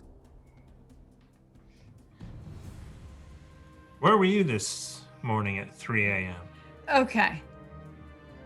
I beg your pardon. And so at this point, Manning on the floor is still like, no one's getting shot. Let's all calm down. I was in a very similar situation once in Abyssinia. All right. Here's what we're all gonna do. Someone get this lummox off of me, and I will answer all of your questions. And then someone will tell me that my tablet is safe. What tablet? That is not the answer I wanted to hear. All right, let's start from the top here. Jared? Yep. Do not point your gun at anyone today. All due respect, he was unless- pointing it at the harmonica. Yes, I would like to point that out. The pointing it at a person was completely coincidental. Elias, chuck that damn harmonica out the window right now. I am not going to have anyone get. Doctor looks at you. Goes, the harmonica's the problem? Apparently, because that's why Jared was pointing a gun at him. I think I'm gonna go Yeah, talk probably to should've Marshall been. Nash, Have and fun. he'll head up to the front. I stick the harmonica out the window And let go. so that it makes noise. I'm just gonna look at him with raised eyebrows, like, do you really want to get me? And then drop it. As it starts to play, Manning's like, that really is awful. Yeah. All right. So, Elias, sit down over there, please.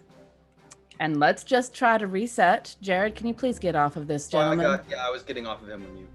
I will go sit down with Ezra's 1,000 bits from Scholar Grimmer. Oh, that's very kind. Thank you so much. Oh God, someone called us quests and harmonicas. No! Please, I'm begging you, no. harmonicas. Nope. Right. That's the episode title. That's epic. That's I don't epic. usually take chat quotes, but that's pretty good. That's a good one. That's a good one. Right. Let's go ahead and start from the beginning then. Hello, my name is Marshall Deschen. How and what's your name, sir? I just point to the conductor. See? Oh, the conductor's gone already. The conductor's- I do pronounce it Deschen. It's also getting late. I'm pretty sure I require no introduction. I am the world famous archaeologist Lars Manning. Well, I can get you a signed photo if you'd like. do you prefer Mr. Manning or Dr. Manning? Oh, Dr. Manning. Mr. Manning was my father. Fair enough. Dr. Manning, can you tell me about this tablet that you've referenced and what your relationship is with Mr. Isham? As you asked that question, there was a gunshot from the front of the train, and that's where we're going to end this episode. Thank you so much. Because we needed the desperados to become a problem right now. Yeah. I'm gonna blame that conductor, and by extension, Jared and Elias. I bet Nash was spooked by the conductor, just swung around and he's not our problem anymore. Thank you so much for all the bits, for the subscriptions, for the raid, the guys who came from hell. Let me see if I'll go back up and try and remember. Devil's Luck Gaming. The Devil's Luck Gaming. Thank you so much for the raid and for sticking around. Don't forget, we have a rich, full week of entertainment for you. Monday, it's Dragon of Icespire Peak. James is running a great game there. Some faces you might recognize from here, you'll see there. And then Saturday, we've got our double feature. Starting off at noon, it's Rime of the Frost Maiden. James running another great table, although nobody you'd recognize. No, wait, nobody's on there. All right, that's a whole new crew. And Not entirely true. Thomas is on that. oh yeah, Thomas, that's right. But nobody. His face Nobody. Isn't he? I thought he was obliterated in the last one, so I think he, He was one of the ones who rogue survived, made it. apparently. Oh, there we go. All right. And then we come in to close out the weekend in the evening. Wow, that was a good, fun session. Let's see, our quotes very quickly are, we're at 10 killed horses. That might be the stat we keep track of this season. Dead horses. Killed horses. Yes. The Dead Horse Society. Yes. Can I get to name one of the horses' eulogy? Because those horses are not going to last. Man. And let's see. I don't want to say evil, but it's evil. Sure, he only ate obnoxious people. Telling the truth without telling the whole truth. Speaking of the secret knock, harmonica Morse code. Harmorsica? I don't know. One cannot live on sausage alone. The password is bad harmonica sounds. Something happened. Someone did something, and he is no longer a person. He's an archaeologist. They do the work of the devil. He's new to our style. Oh, that's my favorite. Yes. And quests and harmonicas. I'm kind of partial to he's an archaeologist. They do the work of the devil. Yeah, that one, or he's new to our style. Yeah, he's new to our style is so excellent. Lacking context, but fantastic. He's new to our style. I don't know if it's going to stick around, though. That's a problem. Oh, man. Well, that was an outstanding night. Sorry we ran a little long. You never know when an investigation game is going to hit a section you have to stay in. We will be back next week. Happy Zombie Jesus Easter egg day, everybody. He wasn't a zombie, he was a lich. That's right. He was a lich. Get your undead right. The Shroud of Turin was his phylactery. It's all there. But it's on a full moon, so he's actually, what is he, werewolf? No, he's werewolf. Oh Jesus. man, werewolf Jesus. Zombie Jesus. werewolf Jesus. I know. Zombie werewolf genius.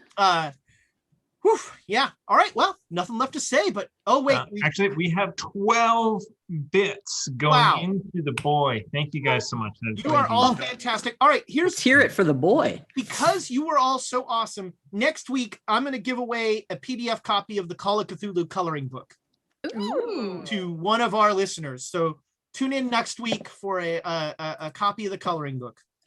You can trace your way to chaos. You can post your pictures like MXL does in there. Yeah, please do. Ooh.